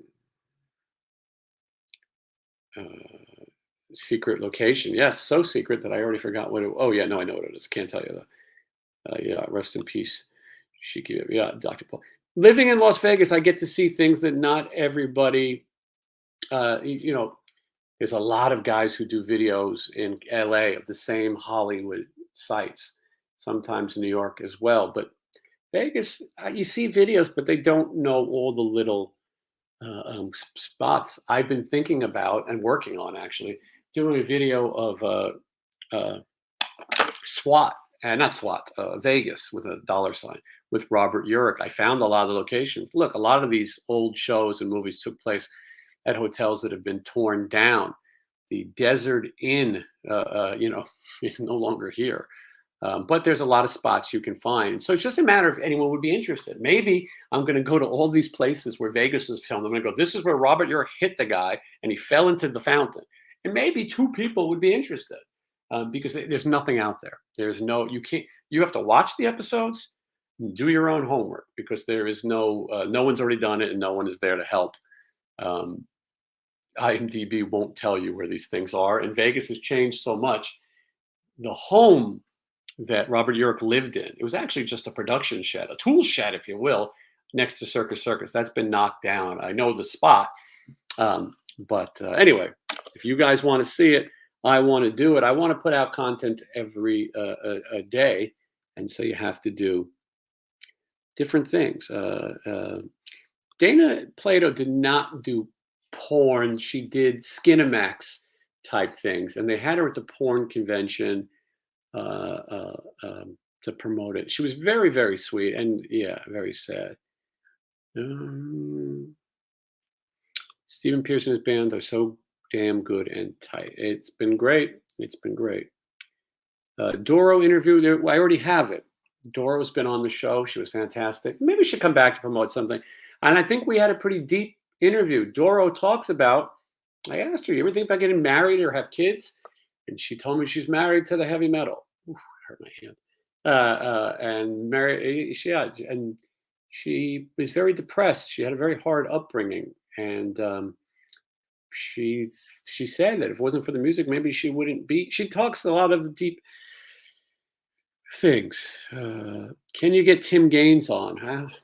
Out of respect to my friends in Striper, I might have passed on that. I don't know. They might be okay with it. I don't know if they're looking to get a blabbermouth headline out of it. Sean, if you're still here, you should come up this weekend and go see Striper. You're probably at some convention, but Sean, we got to get you a new Bible, Striper Bible. That is okay. Why doesn't Stephen Pearcy get back together with Jakey Lee? These things are easier said than done. Stephen would do it. Jakey Lee is a recluse. They ran into each other. They talked. I don't think Jakey Lee is much for doing things, but Is Pinky still in Vegas? That's a funny question and a good question. No, Pinky's burned down. It went out of business. It was abandoned. It was next to an Outback and it burned to the ground. I'm not going to say that it was for insurance purposes. I don't know, but it seemed fishy. But there was like homeless living in there. But Pinky's was this great pool hall, this massive, really big place. And then it had a stage area. And in 2000, this is where the hair bands would play. The resurgence wasn't there yet. Festivals were just starting to happen.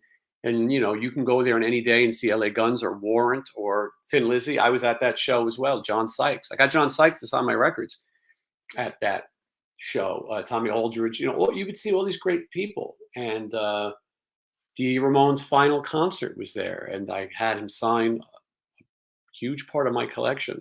I was fortunate to have known him a little bit. And anyway, but Pinky's is no longer there. Do you know the locations for the movie Casino? I've shot a lot of them.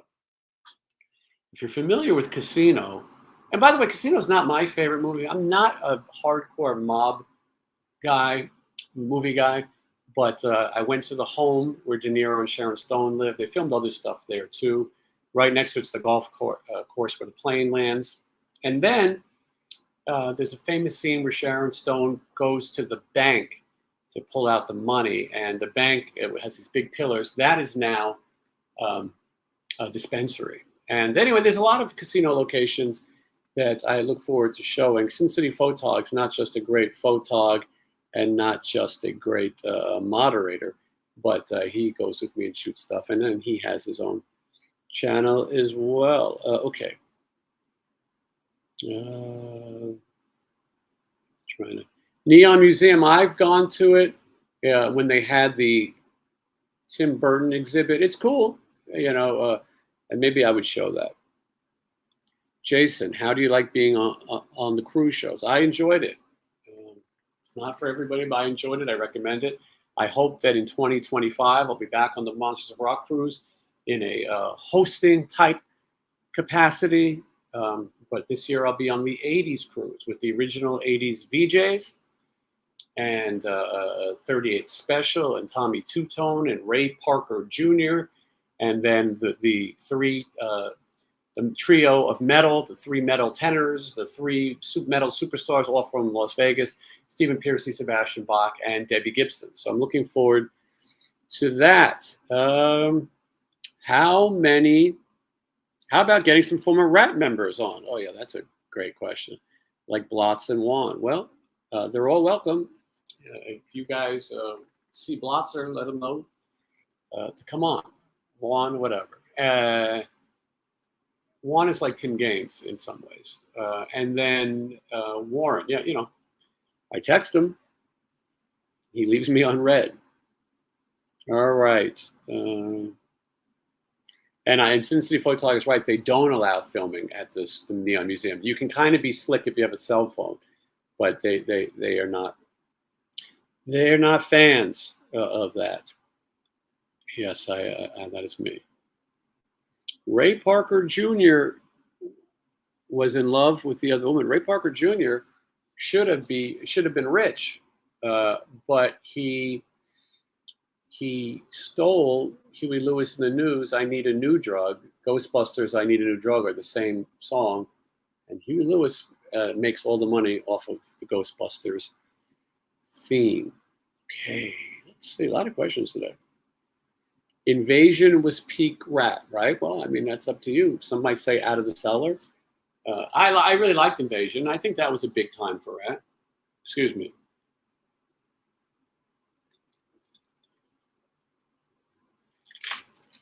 All right. What else we got going on here?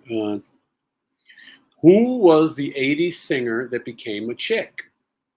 That would be Marcy Free. She was Mark Free. She now identifies as Marcy Free. I'd love to have her on the show. I've had the guys from the band King Cobra on the show, and they said they were okay. But Dr. Paul is now the singer. And yes, Debbie Gibson is the high priestess of metal. Debbie Gibson is also a punk rocker. If you didn't know, she sang at CBGB's with the Circle Jerk. Sounds like I'm making it up, but it is True. I'm going to skip the FMK. Well, maybe not. Betty, Wilma, or grown up Pebbles. We're talking about adults, if you're watching. And I like that you used FMK. Who would think Dr. Paul would be so applying with the rules? Let's say I would bang F uh, Betty, and I would marry Pebbles, grown up Pebbles, Sally Struthers when she was the voice, and I would have to let Wilma go, I guess. Not that I'm not a fan of a ginger every now and then. All right, let's see. That was one of the strangest things I've ever done. A lot of people have asked, where is Johnny Monaco? Where is he? Well, Johnny has prior commitments. You believe it or not, Johnny Monaco lives a very busy life. He has company in town and he performs um, almost nightly. He's got, so anyway, Johnny can't always be here. And what I spoiled you guys with Johnny. Johnny came on just to kind of be a guest. And then he became a bit of a co-host, and he was great. And Johnny is great, and he is funny when he's here, and he's funny when we travel, and he's great in the tour diaries. But he can't be here all the time. So, but when I see people say, yeah, or as he's his stage name now, Johnny LaMonaco, when I see people uh, uh, say dumb things like maybe me and Johnny aren't speaking, well, it would make for an awkward flight every weekend. So anyway, that's why Johnny's not here every day. But yes, people have learned to enjoy our duo. You'll see me in Derry, New Hampshire. I'm looking forward to it. Like I said, if you guys want, to hang out, waste some time with me in person, let me know. The idea is that I'd like to meet every one of you, and go places. And let's go see what's local. We don't play enough big cities, so sometimes it's hard to find something to do. I'm against cow tipping, but that seems to be most of the places we go, fields and shit. But maybe you guys can show me. Let's look at Steven's tour dates. You guys want to do that? Why not? If there's things that are spelled wrong, don't hold it against me. I don't run the website.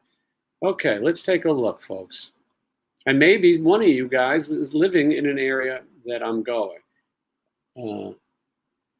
People asking about Dana Strum. He'll be here soon. I see Dana all the time. Okay, here we go. Official StephenPiercy.com. All right, there it is. And then we want to go to the section called Tour.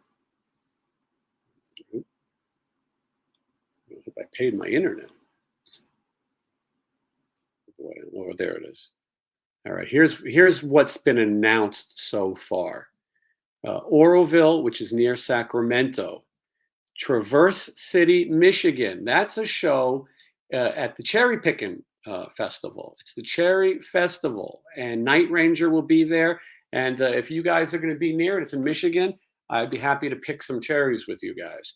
And as we go down south, we'll pick something else. Okay, July 8th, Big Flats in New York. This is a very special one because I think Michelle's even going to be at this one. Vixen, Stephen Piercy, and Tom Kiefer. Big Flats in New York, nowhere near New York where I grew up. July 14th, Grants, New Mexico, I guess this is. I've never been there. Maybe I have. Grants Pass. It's a bike rally. July 25th, York, Pennsylvania.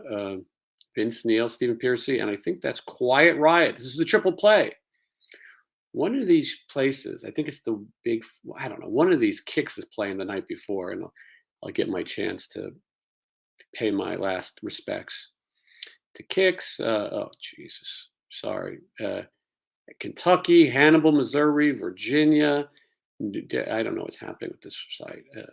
Derry, New Hampshire. Oh my goodness, there's more. St. Louis, Missouri. I don't think that's really in St. Louis, is it? Well, oh, look at that. I am going to do a video from St. Louis, Missouri that you guys wouldn't believe. Um, it's all going to be dedicated to Chuck Berry, but I'm not going to just show you the home he grew up in or where he wrote Johnny Be Good. I'm going to show you the restaurant that he used to own, where he hid cameras in the women's employees' bathroom and made videos. That is the places that I will show you, and that's coming up very soon. Anyway, there's some dates. If it's near you, message me, and we'll hang out. Is Cottonwood, Arizona, a lock? Well, I don't know what that means, but it's on there. Toronto, yeah, who knows? This whiskey show in December it has was controversial, but I don't think it's happening. Jackpot, Nevada. Well, look at that. LT. I don't know anyone who said they're coming to Jackpot, Nevada. I'm excited. I have no idea what to expect. So let's get together. Um, yes, the Great Connecticut Blizzard. That was very frightening. If you watched the tour diary, you saw it. How are we doing on time? Hour and 21 minutes. Okay. Let's see.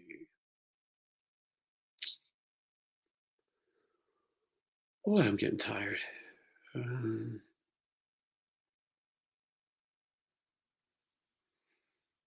hmm. Yes. All right.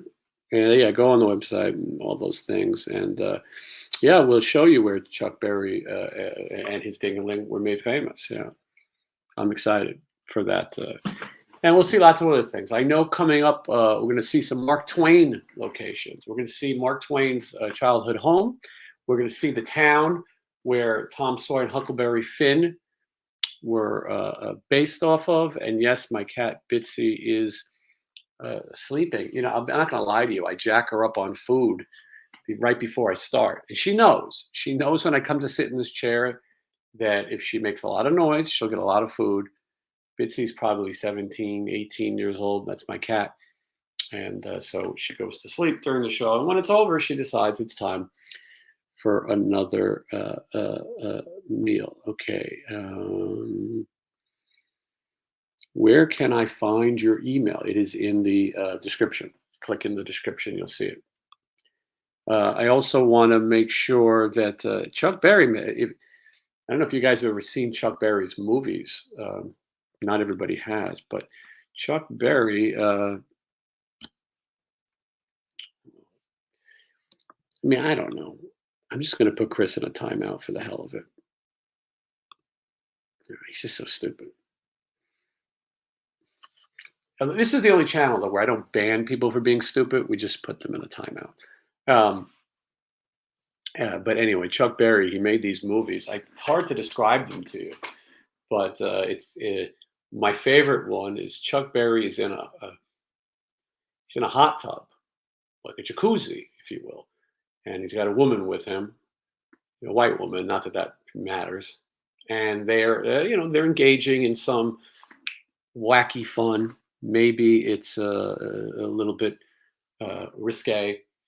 And at some point, uh, Chuck's feeling a little flatulent, and he releases some gas into the air and the lady's face, and then he he he coaxed her with a substance. And but he later in the video he does tell her that because she tries to kiss him, and Chuck tells her, "Baby, I can't kiss you. You've got piss all over your face." And anyway, that's one of Chuck's movies. If you've never seen it, I can't tell you where to find it, but it's out there. All right. People like to see the shirts. Yeah, I'm gonna have to get them. Let's see. What did? Yes, Jake. We did talk about the Iron Sheik. We did a full tribute to the Iron Sheik. I was fortunate to meet him and see him. Chuck Berry not only yelled at Keith Richards, he punched him in the face. Ooh, hold on.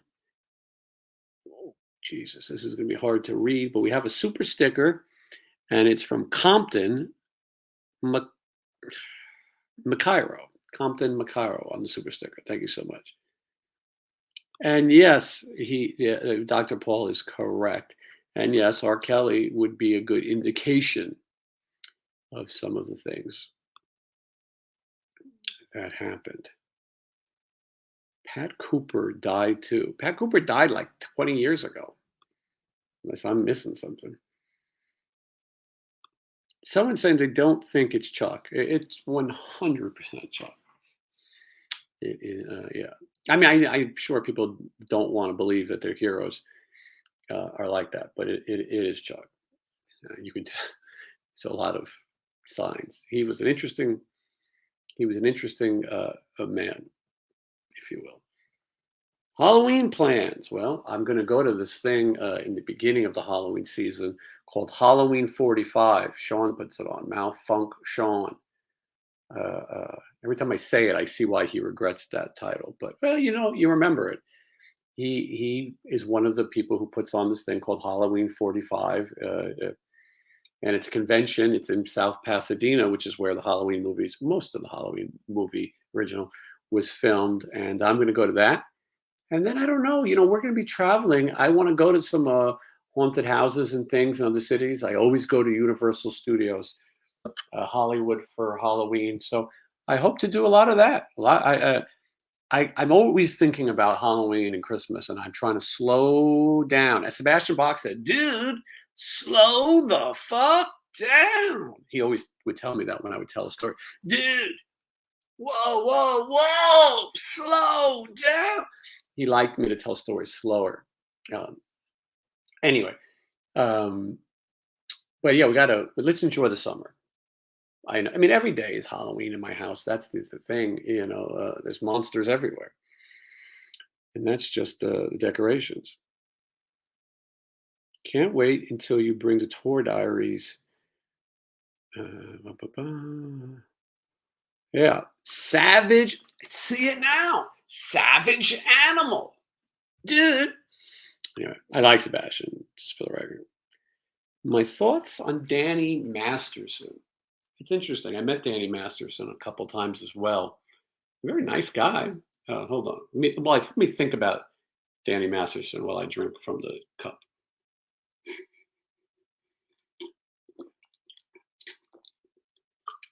Danny Masterson's in big trouble. Danny Masterson's going up the river. Danny Masterson is married to Bijou Phillips. Danny Masterson is a Scientologist.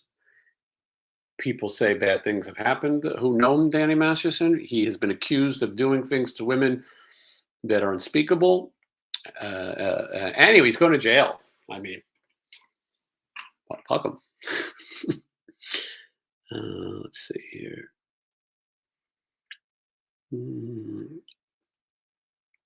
Okay. Any chance to bring Steven Adler on the show? I was told that Steven Adler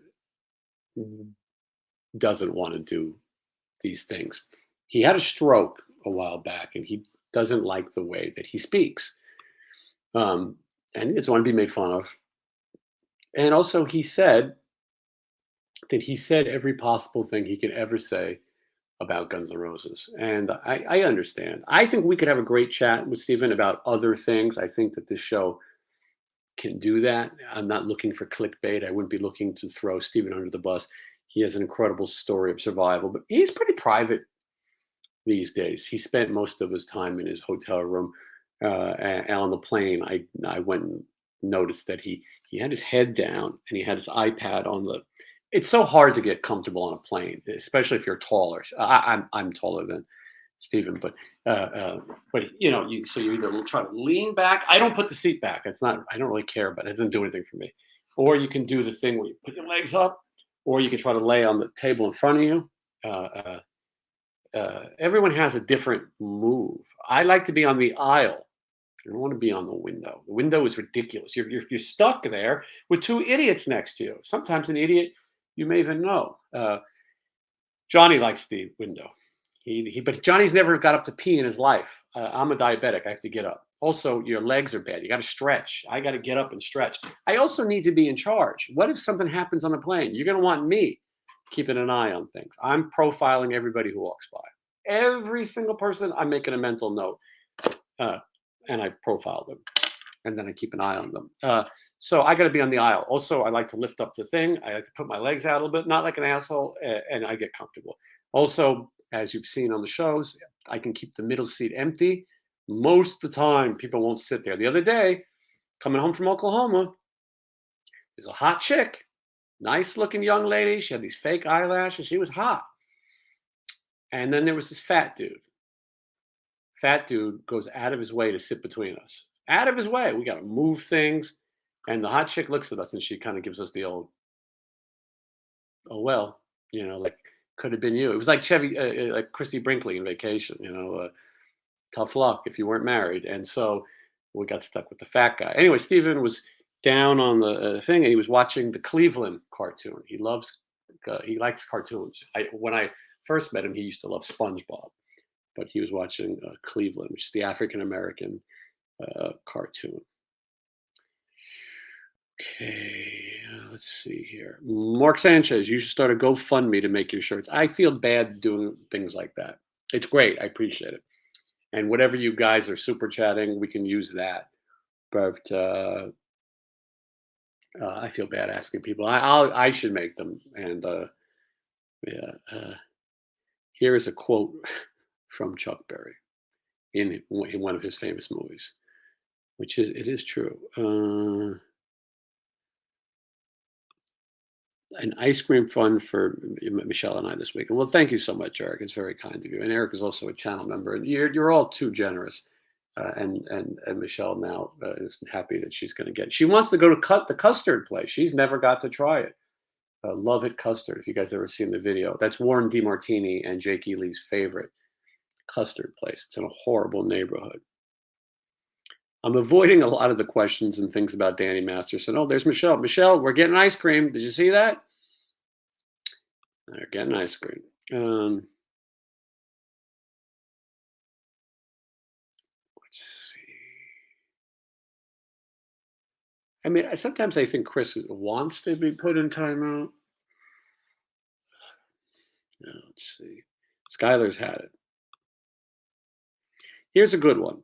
Pete, if that is your real name, you have a good question. What about having Piercy and Blotz on the show together? I would love it. I really would love it. I would do it. I would be respectful. I would love to have all of RATT right here and let me try to referee it right before your eyes. Let me try to do it. I'd like to do that with every band. I'd like to have all the members of Brittany Fox here, all the members of Autograph. Let me fix people's problems. I think I could do it. With that said, I don't think it's going to happen.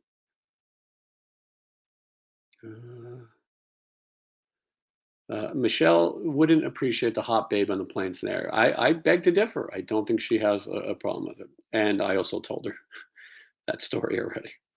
I don't really keep secrets. You would be surprised. Okay. Yeah, people like to see it. Adam the Woo was at that custard place. Well, he probably saw me do it first, but Adam who also has a great channel. Adam does a lot of videos with Sean, and Adam's been doing this forever. I give him a lot of credit for doing daily vlogs every day. He puts out a daily vlog video. I hear his voice in my head, and his videos get 40,000, 50,000 views, and he does nothing. Michelle doesn't get it. Michelle says to me, "Why do you watch this jackass yapping?" And now if we run into him, we'll act like, well, we love your work. But he just does his thing, and I like it. So I know himself be true. He's a fan of certain things, and he does it. And his filming locations are great. I would love to put up a tour diary and get 20% of his views. And that's where I ask you guys to like, comment, subscribe. For some reason, if one of you hasn't subscribed, do it. I don't subscribe to a lot of channels. Malfunction, I do, but I don't subscribe to a lot. I don't want to be. I always feel like they're going to bother me, but they don't. You don't get a million notifications and all that bullshit. So if you haven't subscribed, subscribe. What Michelle, what is happening? Okay, no lies out me. I never specifically. I have trouble with that word. Said that. What did they say? You Michelle's now a admin too, so you better watch out. She'd be more than happy to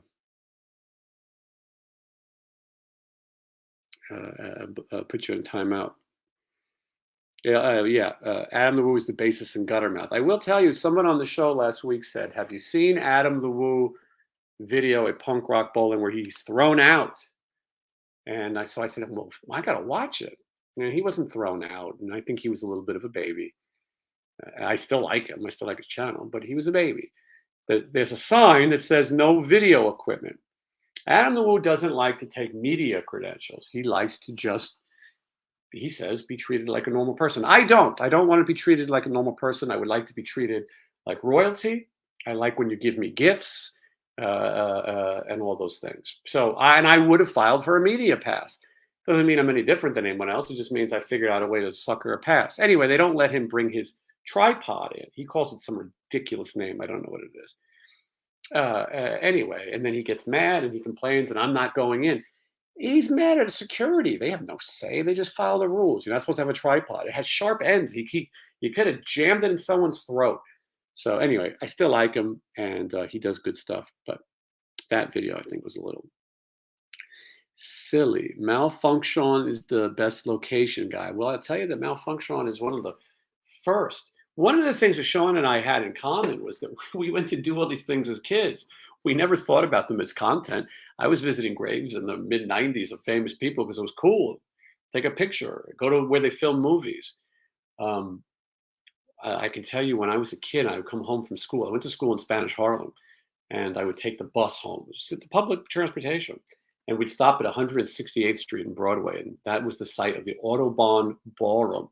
It's where they filmed the movie Desperately Seeking Susan with Madonna.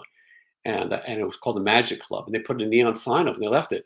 And I remember breaking off pieces of the neon. They're still at my mother's apartment in New York so that I could say I owned a piece of that sign. Who knew? Even then I was thinking like this. But it turns out that wasn't just where they shot Desperately Seeking Susan. It was also where they shot Malcolm X. Literally murdered him. And so I was always fascinated in those kind of locations. And so then I realized, hey, other people might want to see these things that I see. We're coming up at the hour 37. I hope this was a good show. I'm not sure if you guys like this nonsense, but there's over 200 of you watching.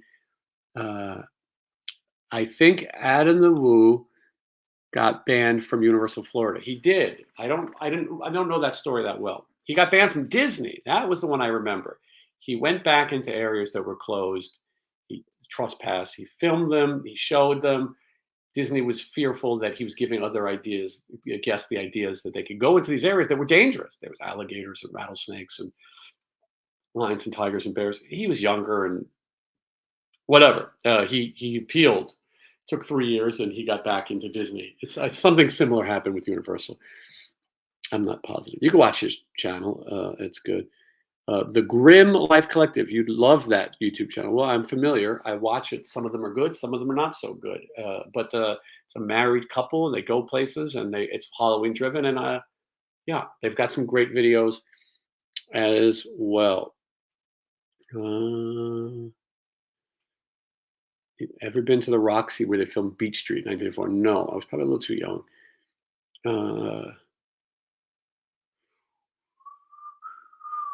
Okay. For the last few minutes of the show, I'm going to leave it up to you. Dealer's choice. We'll talk about what you want to. Todd says, can't deal with that couple. The content is decent. The hosts are not. I will tell you that is a common opinion. Not everybody gets it or digs them, but they do have good content. They're trying to be artsy and put a spin on things and happy Halloween. And I get it. Everyone's trying to do something. I'm trying to do less. I feel that any success, if that's what you call what I have, is because you and I, the audience, have what's considered a real relationship, if you will. I'm not doing shtick all the time, if you will. All right, what do you guys want to talk about? Why don't you drive? I grew up in New York City. Nobody drove. My parents didn't drive. You took public transportation. I never found a reason to drive. I moved to Los Angeles for a short time in 1994, and I still didn't drive. I lived in Hollywood. Funny enough, I lived 1 block away from where Michelle made her residence. I won't say the area because we don't need any unwanted stalkers. So and then I came to Vegas, and I still don't drive. When Uber happened, this was for me. I was fearful of driving, but then right before the pandemic, I got a learner's permit, and then the thing happened with lockdown, and it expired. Now I thought it'd be a funny video if maybe Johnny Monaco teaches me how to drive. So who knows? I should be driving, but I hope I answered your question. What are your thoughts about Marilyn Manson? I was never a Marilyn Manson fan. I dated some people who were. I've seen Marilyn Manson a few times. I respect the act, and as far as him being canceled, I don't know. I don't ever want to disrespect or accuse a victim if they are. But anyone who dated Marilyn Manson, you didn't know what he was. You didn't know he was a little bit promiscuous or wild, or he wrote a book about it. I don't know. I think he'll come back. I don't think you can cancel somebody forever. He was not convicted of a crime. If you're not convicted of a crime, you can't stop him from making a living. They've been trying to cancel Dave Chappelle, and guess what? It hasn't happened. So one day I think Marilyn Manson will put out an independent record. I think he'll play venues. Kid Rock, I'm no fan, but he rents the venues. He's getting money for the hot dogs and beer. One day someone will get behind Marilyn Manson. He'll sit this out, and he'll be back. My opinion. What the fuck do I know? Are you coming to Virginia with Stephen Pearcy? As long as I'm alive, I'm coming to every Stephen Pearcy show. I'm looking forward to meeting all of you. Go to officialstephenpearcy.com for tour dates. If you want to destroy my sweater, no, if you want to join us Sunday at Whatnot, go to the description, sign up, get an account. You get $15 for free to spend at Sunday's live event. It'll be on my social media. If you haven't followed me on the Instagram that all the kids rave about, go on there. I posted a picture on my story today in my underpants. I'm wearing nothing but my underpants. Rusty slept in his underpants last night. Okay. This is not just a big gulp. This is a double extra large big gulp. There's no sugar in here. There's other products that will kill me, but that is not one of them. Someone asking for Joe Holmes, the guitar player. He would be a good guest. I'm a bigger fan of John Holmes, but he's not available. Classic era adult film star interviews. I know them all. My phone is filled with 80s rockers and 80s adult film stars. I have to figure out how to interview them where I can keep my monetization. We'll see. Okay. FMK, Debbie Gibson, Tiffany, Taylor Swift. I'm not a Swiftie by any means. Michelle's not going to like my answer to this one. But I will tell you, this is tough. I'd like to get rid of Swiftie, right? And hear me out.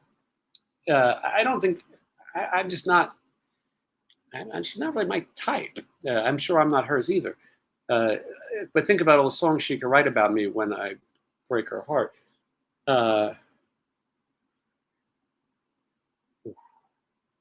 Maybe marry. I know Tiffany. That makes this much harder. Maybe marry Tiffany, and then Debbie Gibson. Debbie Gibson's like a Long Island chick, and while she's really cool, they're kind of chatty. I don't know how to explain it. Debbie Gibson's like a Long Island girl, and then but Taylor Swift is filthy rich. So the answer is you marry Taylor Swift and hope that you can that the prenup isn't that bad. and I don't know, maybe Taylor Swift drones on and on, never getting back together, and Spotify is evil, and oh, geez, shake it off, shake it off. I don't know. They all sound like incredible women. Would love to do a Jason Green edition of Holly Weird Squares. I'd love to do more of those things. I'd like to have more people on here. I'm just sitting here yapping like an asshole. One of my ideas is to have a guest host every day for a week. Sean one day, Wednesday 13 one day, Taylor Swift. Sorry, I'm picking my eyes. Disgusting. I don't know how you guys put up with me. Things like that. Are you going to see U2 in the Sphere? I wouldn't see U2 on a plane or train. No. That I don't want to say completely no. If someone gives me a free ticket, maybe. That's not my thing.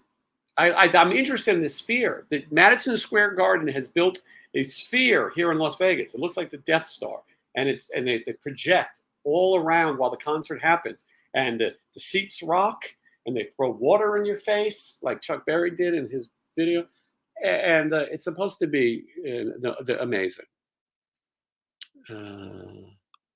Let's see. Johnny Depp's canceling is bizarre. I don't think he'll be back too. He's going to be in the new Beetlejuice, or who the fuck knows?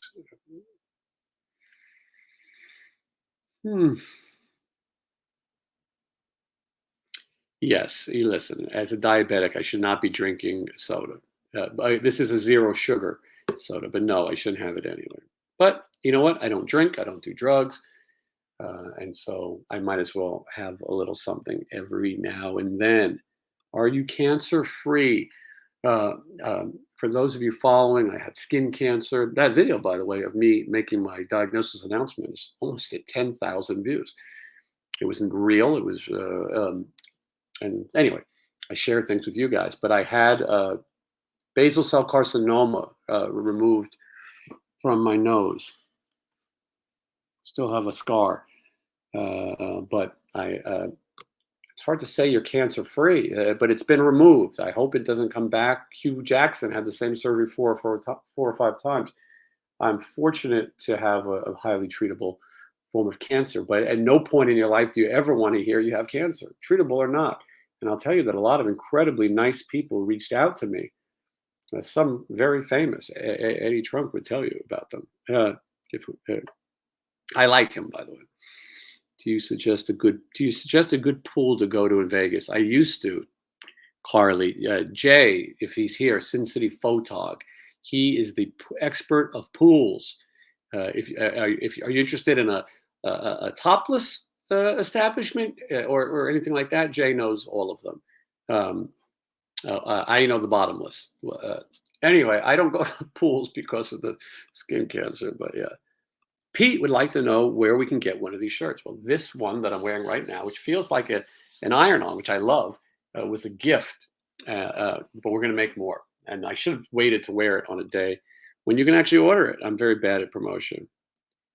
Yes, I will have to pee 500 times. In fact, I could be right now.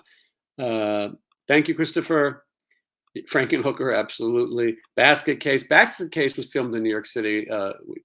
Those locations are still there, most of them.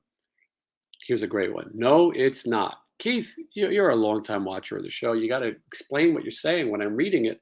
How do I know what no, it's not means? Mark would like me to explain the blood and photo in my underwear. If you go to my Instagram, there's a picture, a story. And if you click underneath, there's a thing that says rejects, and you can see lots of photos of me scantily clad and almost naked. I tried to come as close as I could without getting banned. I performed in a punk band called the Sin City Rejects for quite some time. And I wanted to give fans a punk rock experience. Sometimes we played a show called Punk Rock's Greatest Hits. We played 30 songs or so that covered what I consider to be the greatest punk bands of all time: Ramones, Sex Pistols, Heartbreakers, Social Distortion, the Dead Kennedys, the Stooges. All of those things were in the set. And I decided that I would also take off my clothes and cut myself and bleed. And for the young kids who never got to see Sid Vicious, not many people got to see Sid Vicious anyway, or Iggy Pop, I decided to be a little crazy, a little different. And you can see it. Try to release some of those videos eventually. Tiffany got in a car accident. Yes, she's doing okay from what I heard. Hmm. What did Pete ask for? Jay said it's coming soon, and I didn't see what he. Oh, where can we get the shirts? Yes, thank you, Jay. Jay, did you recommend a pool to Carly? Jay is an expert of all things Las Vegas pop culture, and Jay, give some advice. Tell him where to go. Have Bobby Jean Brown. I know Bobby Brown, and we've talked, and it just hasn't worked out time-wise. But she'll be here. She found God, so she's busy. I'm like that you put the Jean because I would have made the joke about the guy from New Edition. FMK, Britney Spears, Shakira, and Christina Aguilera. Well, this one's a little easier. Maybe not. Shakira is the least famous of the three, and I would think the least wealthy of the three. I like Hispanic women, Latinas, Panochitas, if you will, but I'm letting her go. Brittany and Christina, I watched them grow up before my eyes. Christina probably talks like real breathy, like full of, she's probably a big pain in the ass. But Brittany's a nut.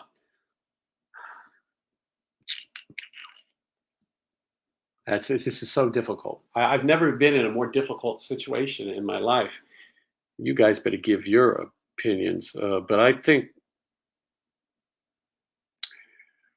I don't want to give the wrong answer. This is so difficult. I think you marry Christina Aguilera and you bang Britney Spears. But I don't know. Britney Spears, even though she's nuts, every day her spinning around, and it might be fun. Wish there was someone here who could help me answer that one. Okay. Bitsy is fine. She's resting. Clint Eastwood's first movie. This is a good question. Some of you wondering, do you not know? Clint Eastwood was on the TV show called Mr. Ed. It was about a talking horse. But his first movie, to my knowledge, is the sequel to The Creature from the Black Lagoon. Creature Walks Among Us. I think it's the second one. Anyway, the sequel to Creature from the Black Lagoon. Clint Eastwood is in it. All right. Joe, I don't want to take any questions from Chris. What's your opinion of Johnny Depp as a rock musician? I don't really have one. I don't pay much attention. I like Johnny Depp. If he wants to play music, I mean, listen, if I go and play music again, he'll go, there's that YouTuber playing music. Everyone should do what they love. Because, spoiler alert, you're all going to be dead. Alice Cooper stories. Oh. I did this show at Madison Square Garden called Madison Square Garden. And they had this theme. It was every Halloween they did it. It's the 90s. And they had a thing called Pirate Jack. And then that character was supposed to be Alice Cooper. So I was in this show where Alice Cooper was there. And every day I'd get to go hang out with him, a little bit. And also, this was also at a time when Alice wasn't as, he was always popular, but it was sometimes a little quieter. And Chris Angel was playing in a band in that same show. It was terrible. And then Bobby Boris Pickett, the Monster Mash, was there. Let's see. Boy, I'm getting tired. Almost over. Last week, I almost died, or 2 weeks ago. I was just so tired. Guest host. Jennifer, are you going to be the guest host? You're more than welcome. I hope you're funny. People are very judgmental.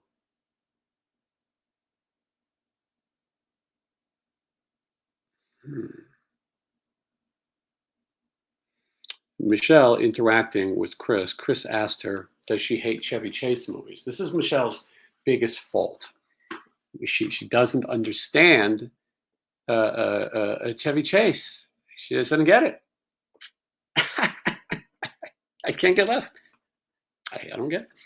She doesn't appreciate it. She has seen Christmas Vacation. She saw the original Vacation.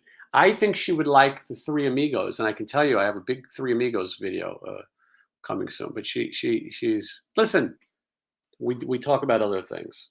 So she has terrible taste in movies. Okay. Oh, Sin City Photog is here with his answer. Encore Beach Club is popular. All right. Jay's a man of few words, but that's what he's telling you, Carly. Look it up. Don't they have a cool neon kiss miniature golf somewhere in Vegas? Yes, I'm trying to get Malfunction to come out. And cover it. He has an incredible collection of Kiss stuff too. What doesn't he have? And there he is now. Descendants, yeah, legendary. Let's see. I gotta watch this 1984 movie again. The Class of 1984. Sean wears the shirt all the time, and he talks about. He's so much deeper than me, and I don't know how he remembers half this. Maybe it's the diabetes, but I can't remember every movie I saw as a kid. I have to watch again. I'm getting ready to do an Indiana Jones rewatch before the new one because I just don't remember it. And I don't remember Blade Runner. I don't remember Tron. What's wrong with me? Let's see here.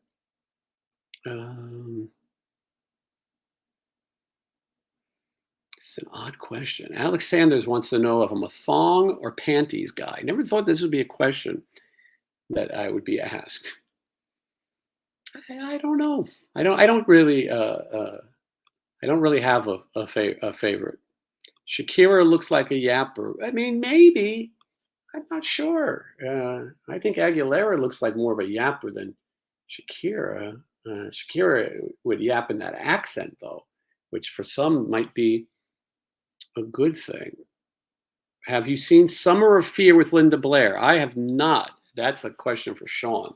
Although I don't know if that's a horror movie. I've seen a lot of Linda Blair movies. Savage Streets comes to mind. Chained Heat. These are ones that she shows for Preston. I was going to say Jugs, but I would like to be a gentleman, as you all know. Let's see.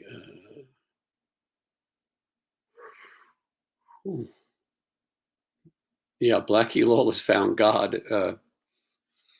Chris Holmes is supposed to be here any day now. We've been talking about it forever, but he says he's coming on soon. He was going to come on with other members of WASP. He still might. They're talking about some reunion.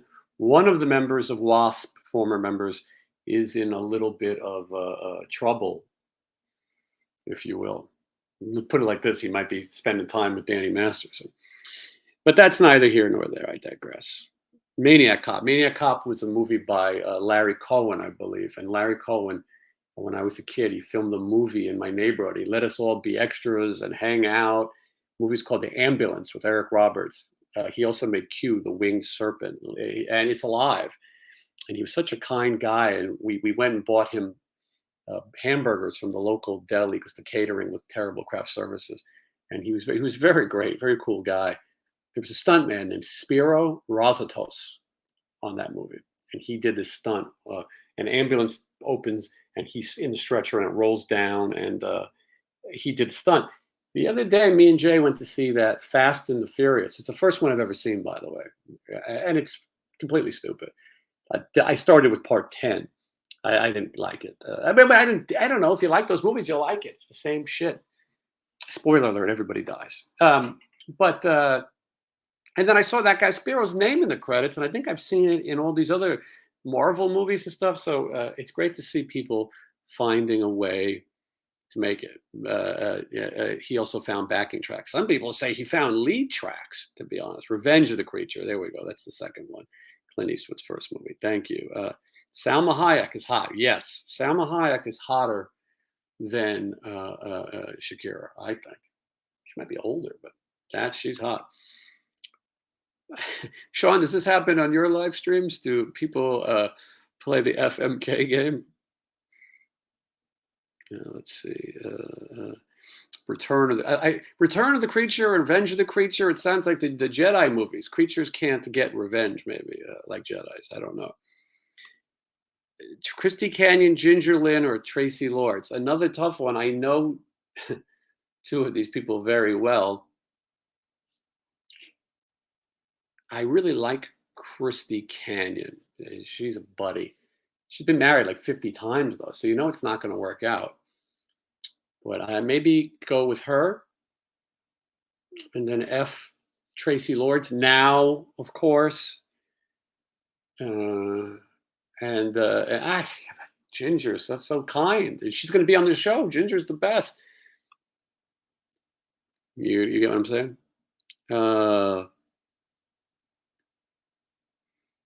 Someone says Danny Gans. I don't know. Isn't Danny Gans a magician? He's buried here. He was buried in the same cemetery as Tony Curtis and Red Fox, but it's been moved.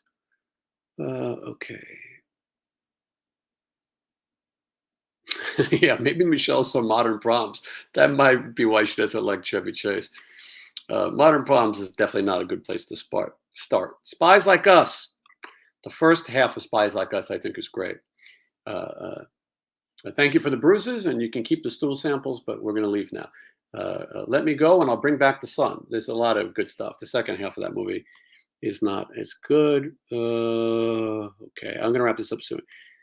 Caddyshack. I think Michelle liked Caddyshack a little bit. I think her family likes it. All right, I'm trying to get to all your comments and questions. And Rick James. I don't know why we're bringing up Rick James, but I saw Rick James' final concert. It was at the Universal Amphitheater with Ron Jeremy. Ron Jeremy told me, "You want to go see Tina Marie and Rick James?" And Tina Marie died shortly after that. Rick James, it was his final show. And I got to spend some quality time with Ron Jeremy and Rick James. What a bizarre experience. The Universal Amphitheater is now the Wizarding World of Harry Potter. Sean, I got it wrong. Sean has corrected me. Maniac Cop was Bill Lustig. I feel like Sean might have done a video or posted a picture or something like that. So I got that wrong. I gave Larry Cohen credit, but he still gets Q the Winged Serpent, but not Maniac Cop. Grim Life does a very good job at location videos. Yeah, we talked about them earlier. I like it. Sometimes they also do. I don't really like serial killers. Not really my thing. I think in any kind of glamorizing or things, some of these people have families, so it's not my favorite thing. But they've wrote me in to a couple. Okay. See, I mean, I knew him that day. He was very kind, and it's amazing that I remembered his name. Hate Vin Diesel, horrible actor. He's rough. Sean says he does not get asked the FMK. Sean, I went to this thing called the San Gennaro Feast here in Vegas. It was the furthest thing from an Italian festival, but Michelle and I went, and I said, well, we got to film this. You got to film everything. Content. Anyway, every time we ordered something, I started adding up the price of what it was and what we ate. And I realized I was doing one of Sean's videos on his channel. Sean and his lovely girlfriend go to the Orange County Fair, and they order these ridiculous overpriced foods, and then they compare, and at the end they give a total. And so before I ever put that video out, I want to tell that I probably ripped it off from Sean. Amberlyn MILF. Okay, let's. I'll agree.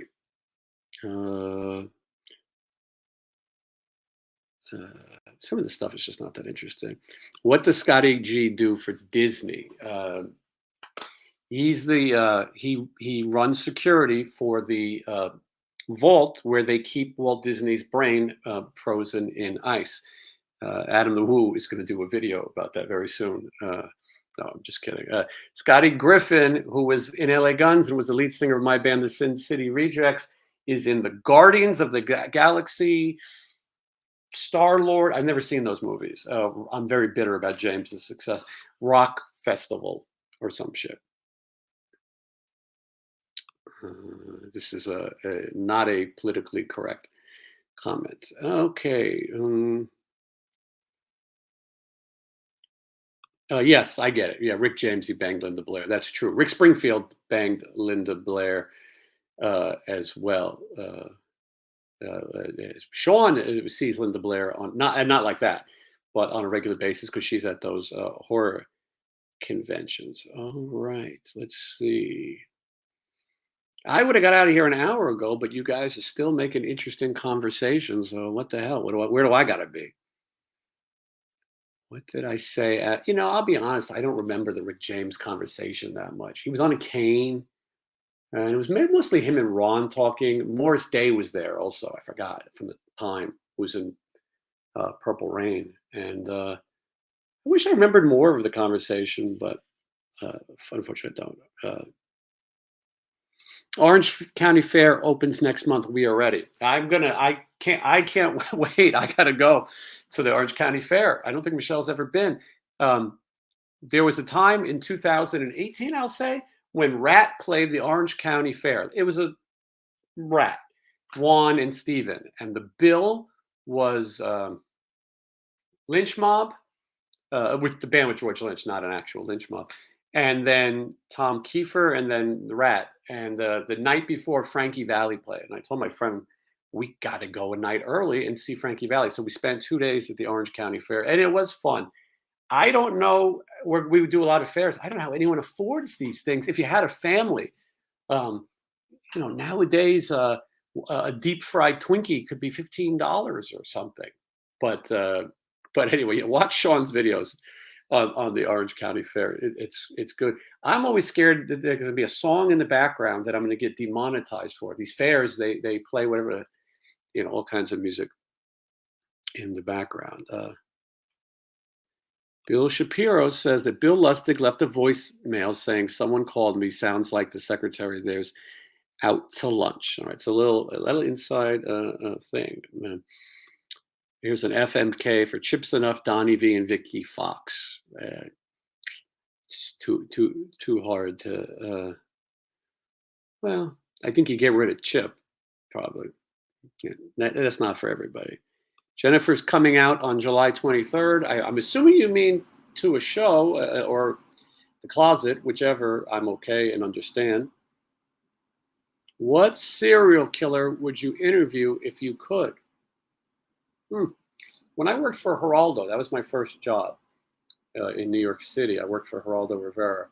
He had interviewed Charles Manson, who maybe Charles Manson is not necessarily a serial killer, and he interviewed, and I remember that John Wayne Gacy used to send those clown paintings to the office.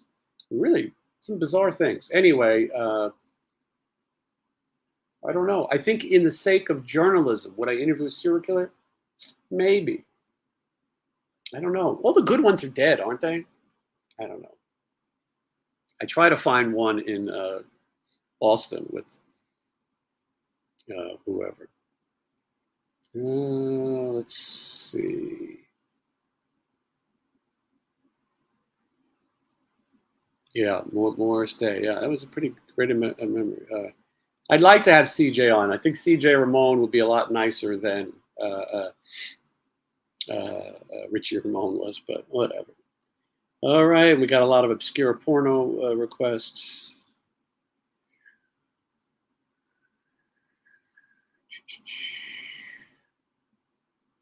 A lot of places Steven should play. Was Frankie Valli lip syncing? Yes, he's been lip syncing a bit.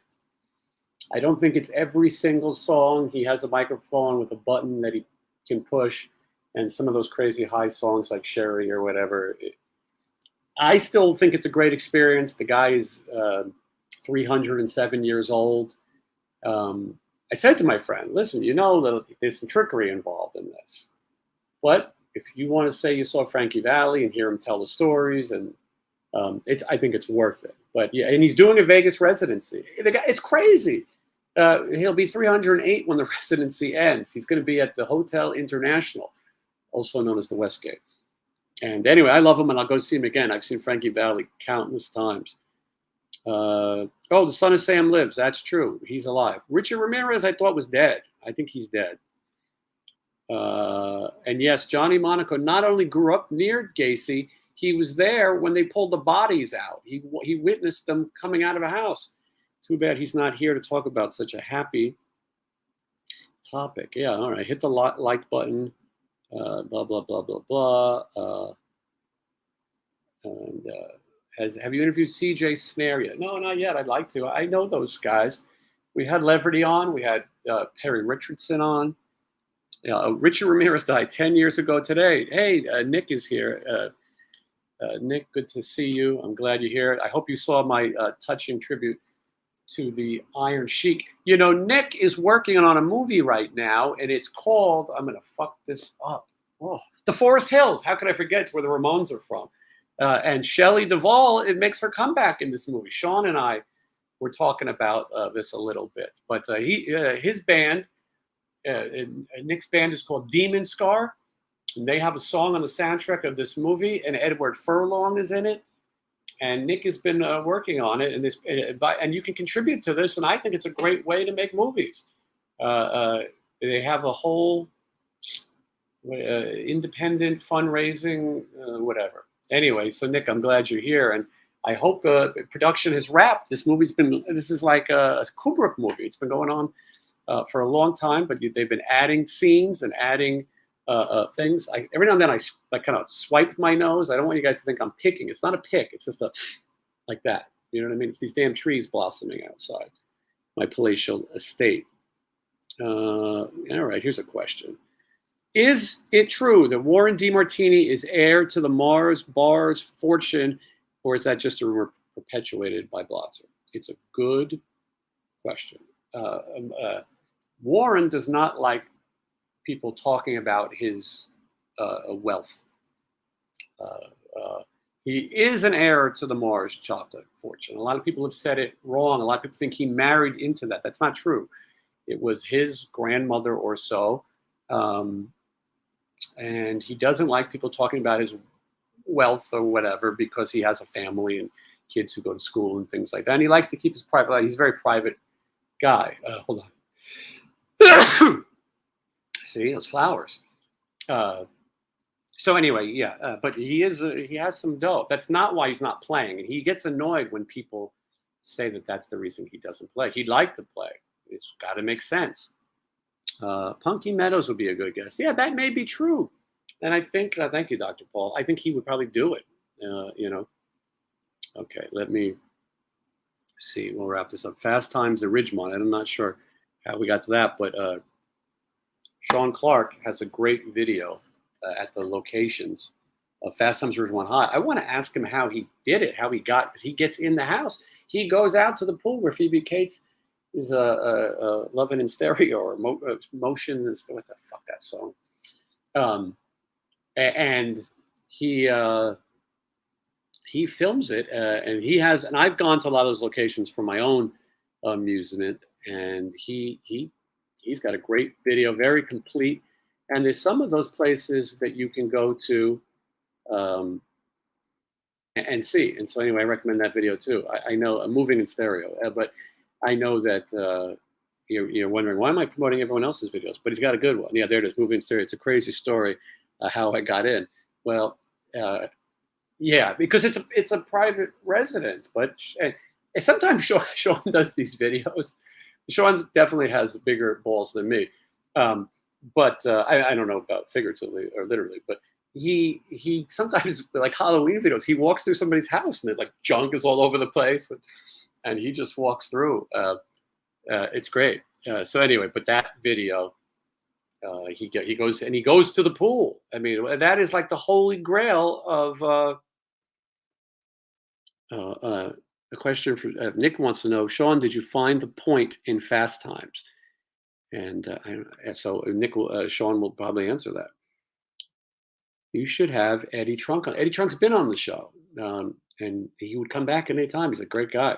I like to joke about Eddie Trunk. I think that it's good that there's other people who talk about the music business. For so long, Eddie Trunk was the only guy. He had a monopoly on rock and roll. But anyway, I like Eddie. But he's been here before, and one day when we have something to talk about, I see him constantly. And he's in the tour diaries. He's in the cruise tour diary. Um, anyway, yeah. But I went to a lot of those Fast Times locations just for myself. I didn't film them. I kind of wish I did, but it was really fun to see. One day I did all the Karate Kid locations and all the Fast Times locations just to see them. Maybe took a picture. Never thought that it would be content. Sean's Dawn of the Dead video is Citizen Kane of filming locations video. Yeah, that is one of Sean's big ones, Dawn of the Dead. I was watching him cover that mall. I'm bad with titles, but he went to the mall. It's in Pennsylvania. It's right across the street from, I think, SteelCon, I think. And I got to go. I like this the Christmas time SteelCon. But anyway, I could like I said, if Sean wants to come on, he can come on and we and co-host because he's got a lot of his own things, and he has his own show, The Thing with Two Heads, with his own co-host. Maybe Johnny Monaco could go do a show with Christopher Nelson while Sean comes and does a show with me. Yeah, the Monroeville Mall. That's it. Yeah, what a cool location. They have a bust of George Romero and a plaque. I like places that pay respect to the locations. When I went to the pool that Chevy Chase jumps into in The First Vacation with Christy Brinkley, they are very clear. They tell you this is where it was filmed and have pictures. I like places that respect the location. Sean says, yes, I did find the point in Fast Times. Watch the video, bro. That is true. Nick, go watch the video. It's a good one. It's funny is I say that people who are influencers, it's a strange word, but if they get you to watch a video that you weren't necessarily interested in, they did a great job. If you watched me interview someone that you weren't really a fan of, and you liked it because you liked the way that I had a conversation with them. Rod Morgenstein tomorrow. A lot of you are going, or Friday, the drummer for Winger. When you see the interview, I think you're going to like what we discuss. It's very different and very personal than a lot of other interviews and the stories we tell, playing with Billy Cobham and Jaco Pastorius and all these other amazing people that most people don't have stories with. So when Sean does locations, I watch sometimes where I don't even know the movie. And I'm still curious because I like to see his adventure on the process of how he does it and the reaction. One of the hardest things about location videos, to me, is conveying a feeling of what it's like to be there. Most of us, people go, and there's this, and there's this. But they don't tell you what it's like. Sometimes you go to a location where something tragic happened or something legendary happened. And yeah, there is an emotion. Now, when you do a lot of these, you start to go, oh, here we go again. But there's a lot of times I think to myself, I can't believe I'm standing in this spot. And I try to explain it. And Sean does a great job of that. What it's like in that neighborhood, what it feels like, that's how you know you've done something good because you've watched it without knowing. Okay, let's see. Some of the stuff I don't like. I like all the Carpenter film locations. I was introduced to them at the Shout Factory Blu-rays, and I think those are all Sean's videos. And let's see, so many questions. It's and I should have left an hour ago, but Sean's channel, and by the way, it's SEAN. His channel is Malfunction on YouTube. Spelled like his name when he comments. You see it, MALFUNCSEAN. I think I'm slightly dyslexic in my old age, but anyway, yeah, check out his content if you like horror. And I'm glad that you're looking forward to Rod Morgenstein. Great, great stories. Okay, Michelle, love your interviews, and you allow people to talk. No paper pre-questions. I tell you that's one of the toughest things sometimes to do. I knew when I got into this, I put a post-it on my laptop that said, listen, the first thing I learned about interviewing people is to listen. Shut up. It's their story. And you find your holes to get in. And sometimes when I interview somebody who's told the same story 5,000 times, I will tell the story that's been heard to try to move it along. Some people are difficult. Some people don't want to sit and tell the same thing or do their whole career from the beginning. I stopped doing a lot of the career retrospectives, although we do it with Rod. Um, and I try to move it along. Sometimes when I know the guest, I feel like the audience would like to see a conversation. I still let the person speak. And so I think the key to good interviews is absolutely listening. And thank you for noticing it. Yeah, Dave Manichetti from Y&T. That would be a good guest. I get people, mods should drop a link. That's a good question. If one of the mods is here, oh, look at that. There he is. Jay's got it. There's Malfunction's YouTube channel. If you like locations and you like horror, because his main thing is a thing called Horror's Hollowed Grounds, where he goes to movie locations. I recommend you check it out. It's a good thing. Let's see. Okay, Punk Rock Museum was awesome. Yeah, Sean would like you'd like Sean. We got to figure out when you can come out to Vegas because I think you would like the Punk Rock Museum as well. Sean is a musician in addition to an influencer. Great ads for H45 today. Nice job, Sean. Well, Sean didn't tell me. Uh, I feel like he should let me know all these things as well. But hold on. I know I've seen that the convention is getting better and better, and I'm going to the website right now. Uh, if you guys don't mind, we could look together. Hold on. Let's look. I shouldn't be promoting it so much because then there's going to be no room for me when it's going to be sold out and too crowded. Okay, here it is. Can you guys see that? Halloween 45. This is the upcoming convention. I'm waiting to see it on my monitor. I'm on a little bit of a delay. Oh, there you go. There it goes. September 29th through October 1st. Oh, Nancy Loomis. That's a good one. You know, last night it was 4 in the morning or 2 nights ago, whatever. And I looked at the list and, oh, he says it's on Facebook and Instagram. Okay, well, hold on. This Nancy Loomis is new. And I was going to, 4 in the morning, I was going to text Sean. I go, hey, Sean, how come Nancy Loomis isn't at these shows? But there she is. So now your original Halloween: Nick Castle, Michael Myers, Nancy Loomis, original, PJ Souls, original, Charles Cyphers. Here's Nancy Stevens. I believe she's the nurse.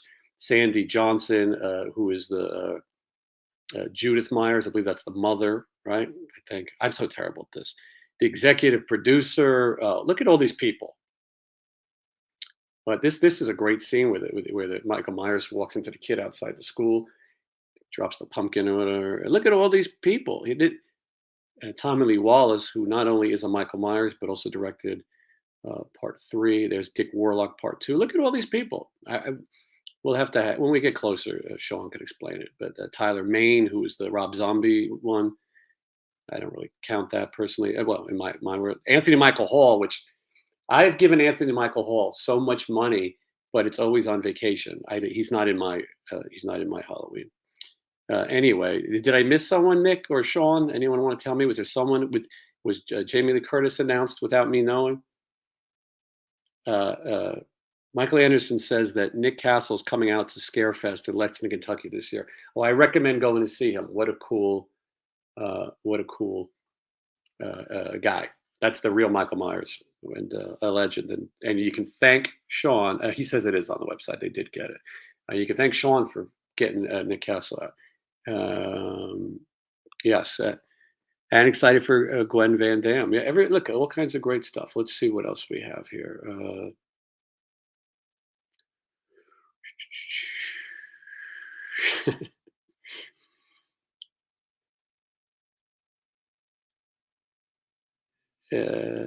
Dr. Paul's got an interesting one, but yeah, the TV nurse in the sanitarium.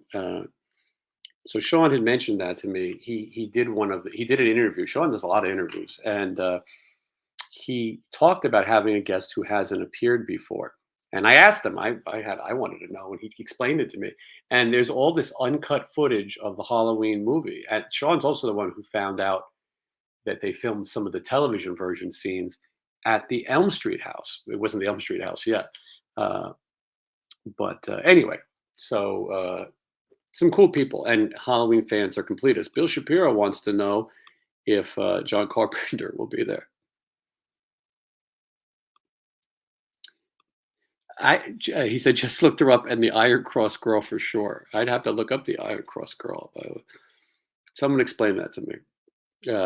And I don't think, well, I don't think Sean's going to say well, right now whether John Carpenter is going to be there or not. I'm not sure he knows, but Sean did just come back from a convention that John Carpenter was at. So who knows?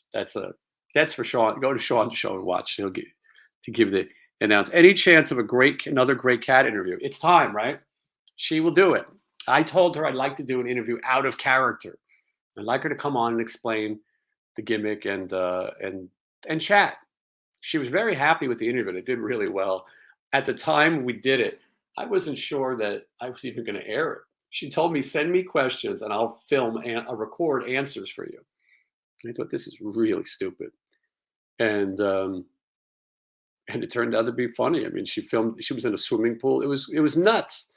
So I would like to have her back. And like I said, she said she would do it. So it could happen. The Iron Cross girl. How do I look that up? Hold on. I feel like everyone's in on something but me. Oh, hold on. Oh, she's hot. I think. Oh. Oh wow.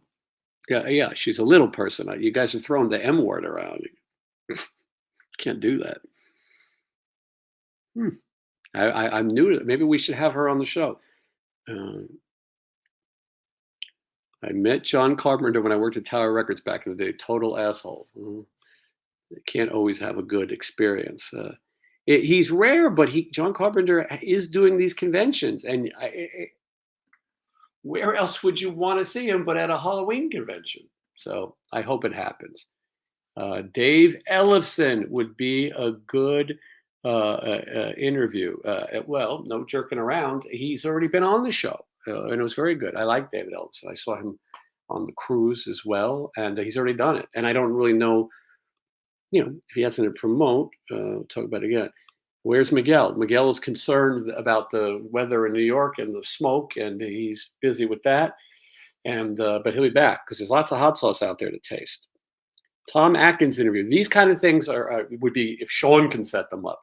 I would rather interview some movie people, but some of these people are older, and some of these people are sick of talking, and most of them have been on Sean's show at one time or another. But yeah, I would love to branch out into some actors as well. So who knows? Let's see what happens. Yes. Sean got Tom Atkins on script show locations. It's one of the great things is that he brings the person with them. I will tell you that Stephen Piercy and I have been discussing going to some RATT locations together and filming the spot. I got a really good one, Sean. You would like this one. I'm going to tell you off the air so that everyone else doesn't go film it before. But I got a really cool location. It's in Tucson, and this is a good one. Tame Me Down is up for it, but we got to work his schedule. Faster Pussycat plays every day, it seems. So he will be here soon. Yeah, John Carpenter's wife has some kind of comic books, and yeah, they signed comic books and things like that. All right. Dr. Paul would like to see Chuck Berry, Dave Ellefson reviewed Chuck Berry's movies. Well, that might be good. He could be a movie critic. Let's see. Have I ever fanboy over meeting someone? Of course, but the number one would be Paul McCartney. I was fortunate to meet Paul McCartney, and yeah. But I fanboyed over a lot of people. I mean, I don't know if I expressed it, but Paul McCartney, my knees were sort of knocking. What's one of the worst horror movies you ever seen? Halloween Ends. Well, I don't completely agree on this Halloween Ends. I thought Halloween Ends was better than the second Halloween. I'm bad with the names of these fucking things. Halloween Kills, maybe. I thought the first one wasn't great, but I didn't hate it. The second one I thought was pretty bad, where 10 million people are shooting and stomping and hitting him with baseball. That's the Anthony Michael Hall. That's where Rusty is involved, and I was disappointed. The third one, while people hate it, Sean is the one to talk to about this, not me. But the third one, while people hate it, it had, in some weird way, it had some wacky charm. I'm okay with erasing the slate and starting over again. As Sean says on his show, there's going to be more Michael Myers. There's going to be more Halloween. So maybe the next time I'll enjoy the trilogy more. Worst horror movie. I work for Trauma, uh, watching things and also reviewing, reading screenplays and things. I've seen a lot of bad movies. So to say what's the worst, couldn't think off the top of my head. But sometimes I watch movies that are so bad I can't tell if they were trying to be funny or not. That also goes for classic adult movies. And Nick liked Ends, and uh, I don't know what McCartney, my worst. I'm not sure what that means. Let's see. Romero would have wanted that movie buried. I guess I'm missing stuff. How bizarre that George Romero is buried in Toronto and not Pittsburgh. I don't know anything about that, other than I saw a video of Sean go to his grave. It was good. Uh, I like a good grave. How about Buckethead? I would like to interview Buckethead. Buckethead did do one interview where he spoke, an audio interview. Talk about his health. He has a health condition, a heart condition, whatever. Buckethead had a season pass to Disney. He's there every day. Adam LaPulu is probably riding Space Mountain next to Buckethead every day. Sean was probably on the Tron ride with Buckethead, although I don't think he goes to Florida. I'd like to have him on. You talk about an interesting guy. Uh, Once you expose somebody's gimmick, it's tough. I feel that way about Ghost. Once people knew that it's Tobias Forge, it hurt the gimmick a little bit. Speaking of trauma, Jason, Lust for Freedom. Be cool to get Michelle Bauer from that. I didn't even realize she was in it. Lust for Freedom, my guitar teacher, Nick Bocott, is the Grim Reaper was the soundtrack of the song Lust for Freedom. So anyway, I would be up to have all those horror people on. I'd like to do variety. This is a variety show. If it was up to me, we would do a show 5 days a week, and I want to be like Regis and Kathy Lee, to give a dated reference. I told Michelle she should uh, drop out of law school and just come on and do a morning show with me. I'm not sure she's up for that. Okay, I'll wrap this up in a minute. A lot of people saying they hate Ghost. Ghost is overrated. I love it. I think it's great. And I think that the reason why people don't like it is the reason why I do like it. It's not for everybody. And when things get very popular, sometimes it's easy to dislike things. I never got to speak to Steve Grimmett. I should have. I could. I had opportunities. I did not. He had diabetes. His leg was amputated, which reminds me, I got to take my insulin in a minute. And he passed away. Okay, still over 200 people watching. Saw franchise. I think I saw one movie. I've dated people who watched horror movies like that. It's not really my thing. Ghost is a fun live act. Yes. Rocky to Hell is a great record. I agree. All right, if you guys have had enough, Terrorizer, Sick, yeah, not my thing. I haven't seen them yet, but who knows? Jason, it is just funnier than shit watching you. Time flies, must be 2 hours now. Well, it's been 2 hours and 33 minutes and 46 seconds, but who's keeping track? This is what happens when you're an only child. You just start yapping away, and the next thing you know, I've just kidnapped all of your nights. I'd love to spend a day with you and Stephen Piercy. It would be cool. You are lucky. Yeah, you know what? Stephen Piercy is a pretty great guy. I don't just say that because he's the boss. I've worked for plenty of people that I didn't feel that way about. And yeah, we have some nice time and some nice conversations and blah, blah, blah. Could you get an interview with King Diamond? I don't know. I'd like to. Be good, right?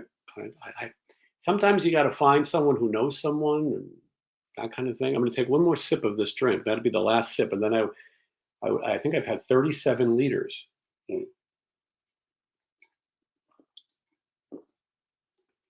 then I'm going to go edit videos and One of Sean's videos or Adam the Woo is going to be recommended to me. Next thing you know, it's 6 in the morning and I'm dropping my iPad on my face. Okay. I actually liked the Spirit Halloween movie better than the Black Phone. I haven't seen either, so I'm the worst one. What are you drinking? I'm drinking straight rum. No, it's a Dr. Pepper Zero, and I've had too much of it. All right. Ask Stephen about Tim Allen, the guy from the Santa Claus. Um, all right. Anyway, let's recap. Friday, Rod Morgenstein will be here. We're going to have a great interview, 10 a.m. Pacific Standard Time. I'll be there watching with you guys in the comments. The RATT box set on the ground back here somewhere. But Sunday, we're going to have a release party from Stephen's house through the Whatnot app. I recommend the Whatnot app. We got to get Sean on the Whatnot app. He would be great with some of his people. Anyway, and you can order fun merchandise and things like that. The last episode of the show was the Punk Rock Bowling. Monday, new tour diary. It's a good one. I don't remember where we were, but it was a good one. I was telling Johnny about it. I don't know, but it's funny and it's zany, and you're gonna like it. Okay, and a lot of people love this T-shirt, and so soon you will be able to own one of your own. I really wish I could remember that tour diary. You know, you edit these things, and then you're on to the next city. Where were we?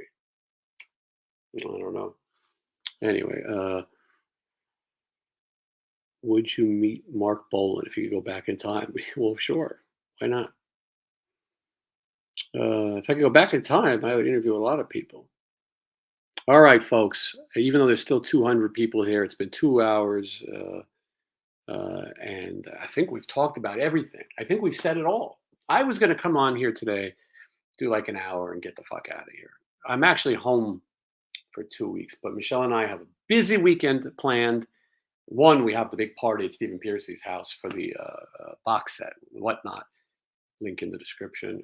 And then also, we're going to see the Striper and with special guest, the Quiet Riot. So it's going to be a big weekend. We can't even, I shouldn't even be talking. I should be preparing myself for all of that fun. And yes, you can see me on Instagram. All right, well, I'm off to do my insulin. Thank you to everyone who watched. Thank you, Sin City Photog, for modding. Thank you, Michelle. She's tired of my nonsense, but thank you for everyone for suggesting. I remember Sean having a problem with the thing with 2 head shirts. So we'll have to ask him. I don't know what that means. I think he still sells them. I think he has shirts. Thank you for all the nice words. I'll take all of your compliments. And thanks to Sean Malfunction for hanging out in the comments. Check him out. Check out everybody. Like, comment, subscribe. Let's get this all. Let's try to get 20,000 by morning. See if we can do that. All right, guys. I'll be back live next Wednesday. Maybe Johnny Monaco will be here. You never know. It could happen. Stranger things have happened. And then blah, blah, blah. Oh, hey, there's Sean. Thanks for plugging shit in my channel. Yeah, absolutely. You know, I will tell you that one of the things is your credibility. I've only plugged things on the show that I actually like. If I told you I like a record, I liked it. If I like a channel, I like it. And Sean definitely has a good one. So I will see you all. And Carly, I hope Jay gave you good advice on the bottomless pool. All right. We will all, and 3X, yes, on the shirts. I've got we're going to get some children and get them start knitting like Kathy Lee. Kathy Lee had a scandal like that. All right. I could talk all night. Maybe one day we'll do that. Thank you for watching, and I will see you again very soon.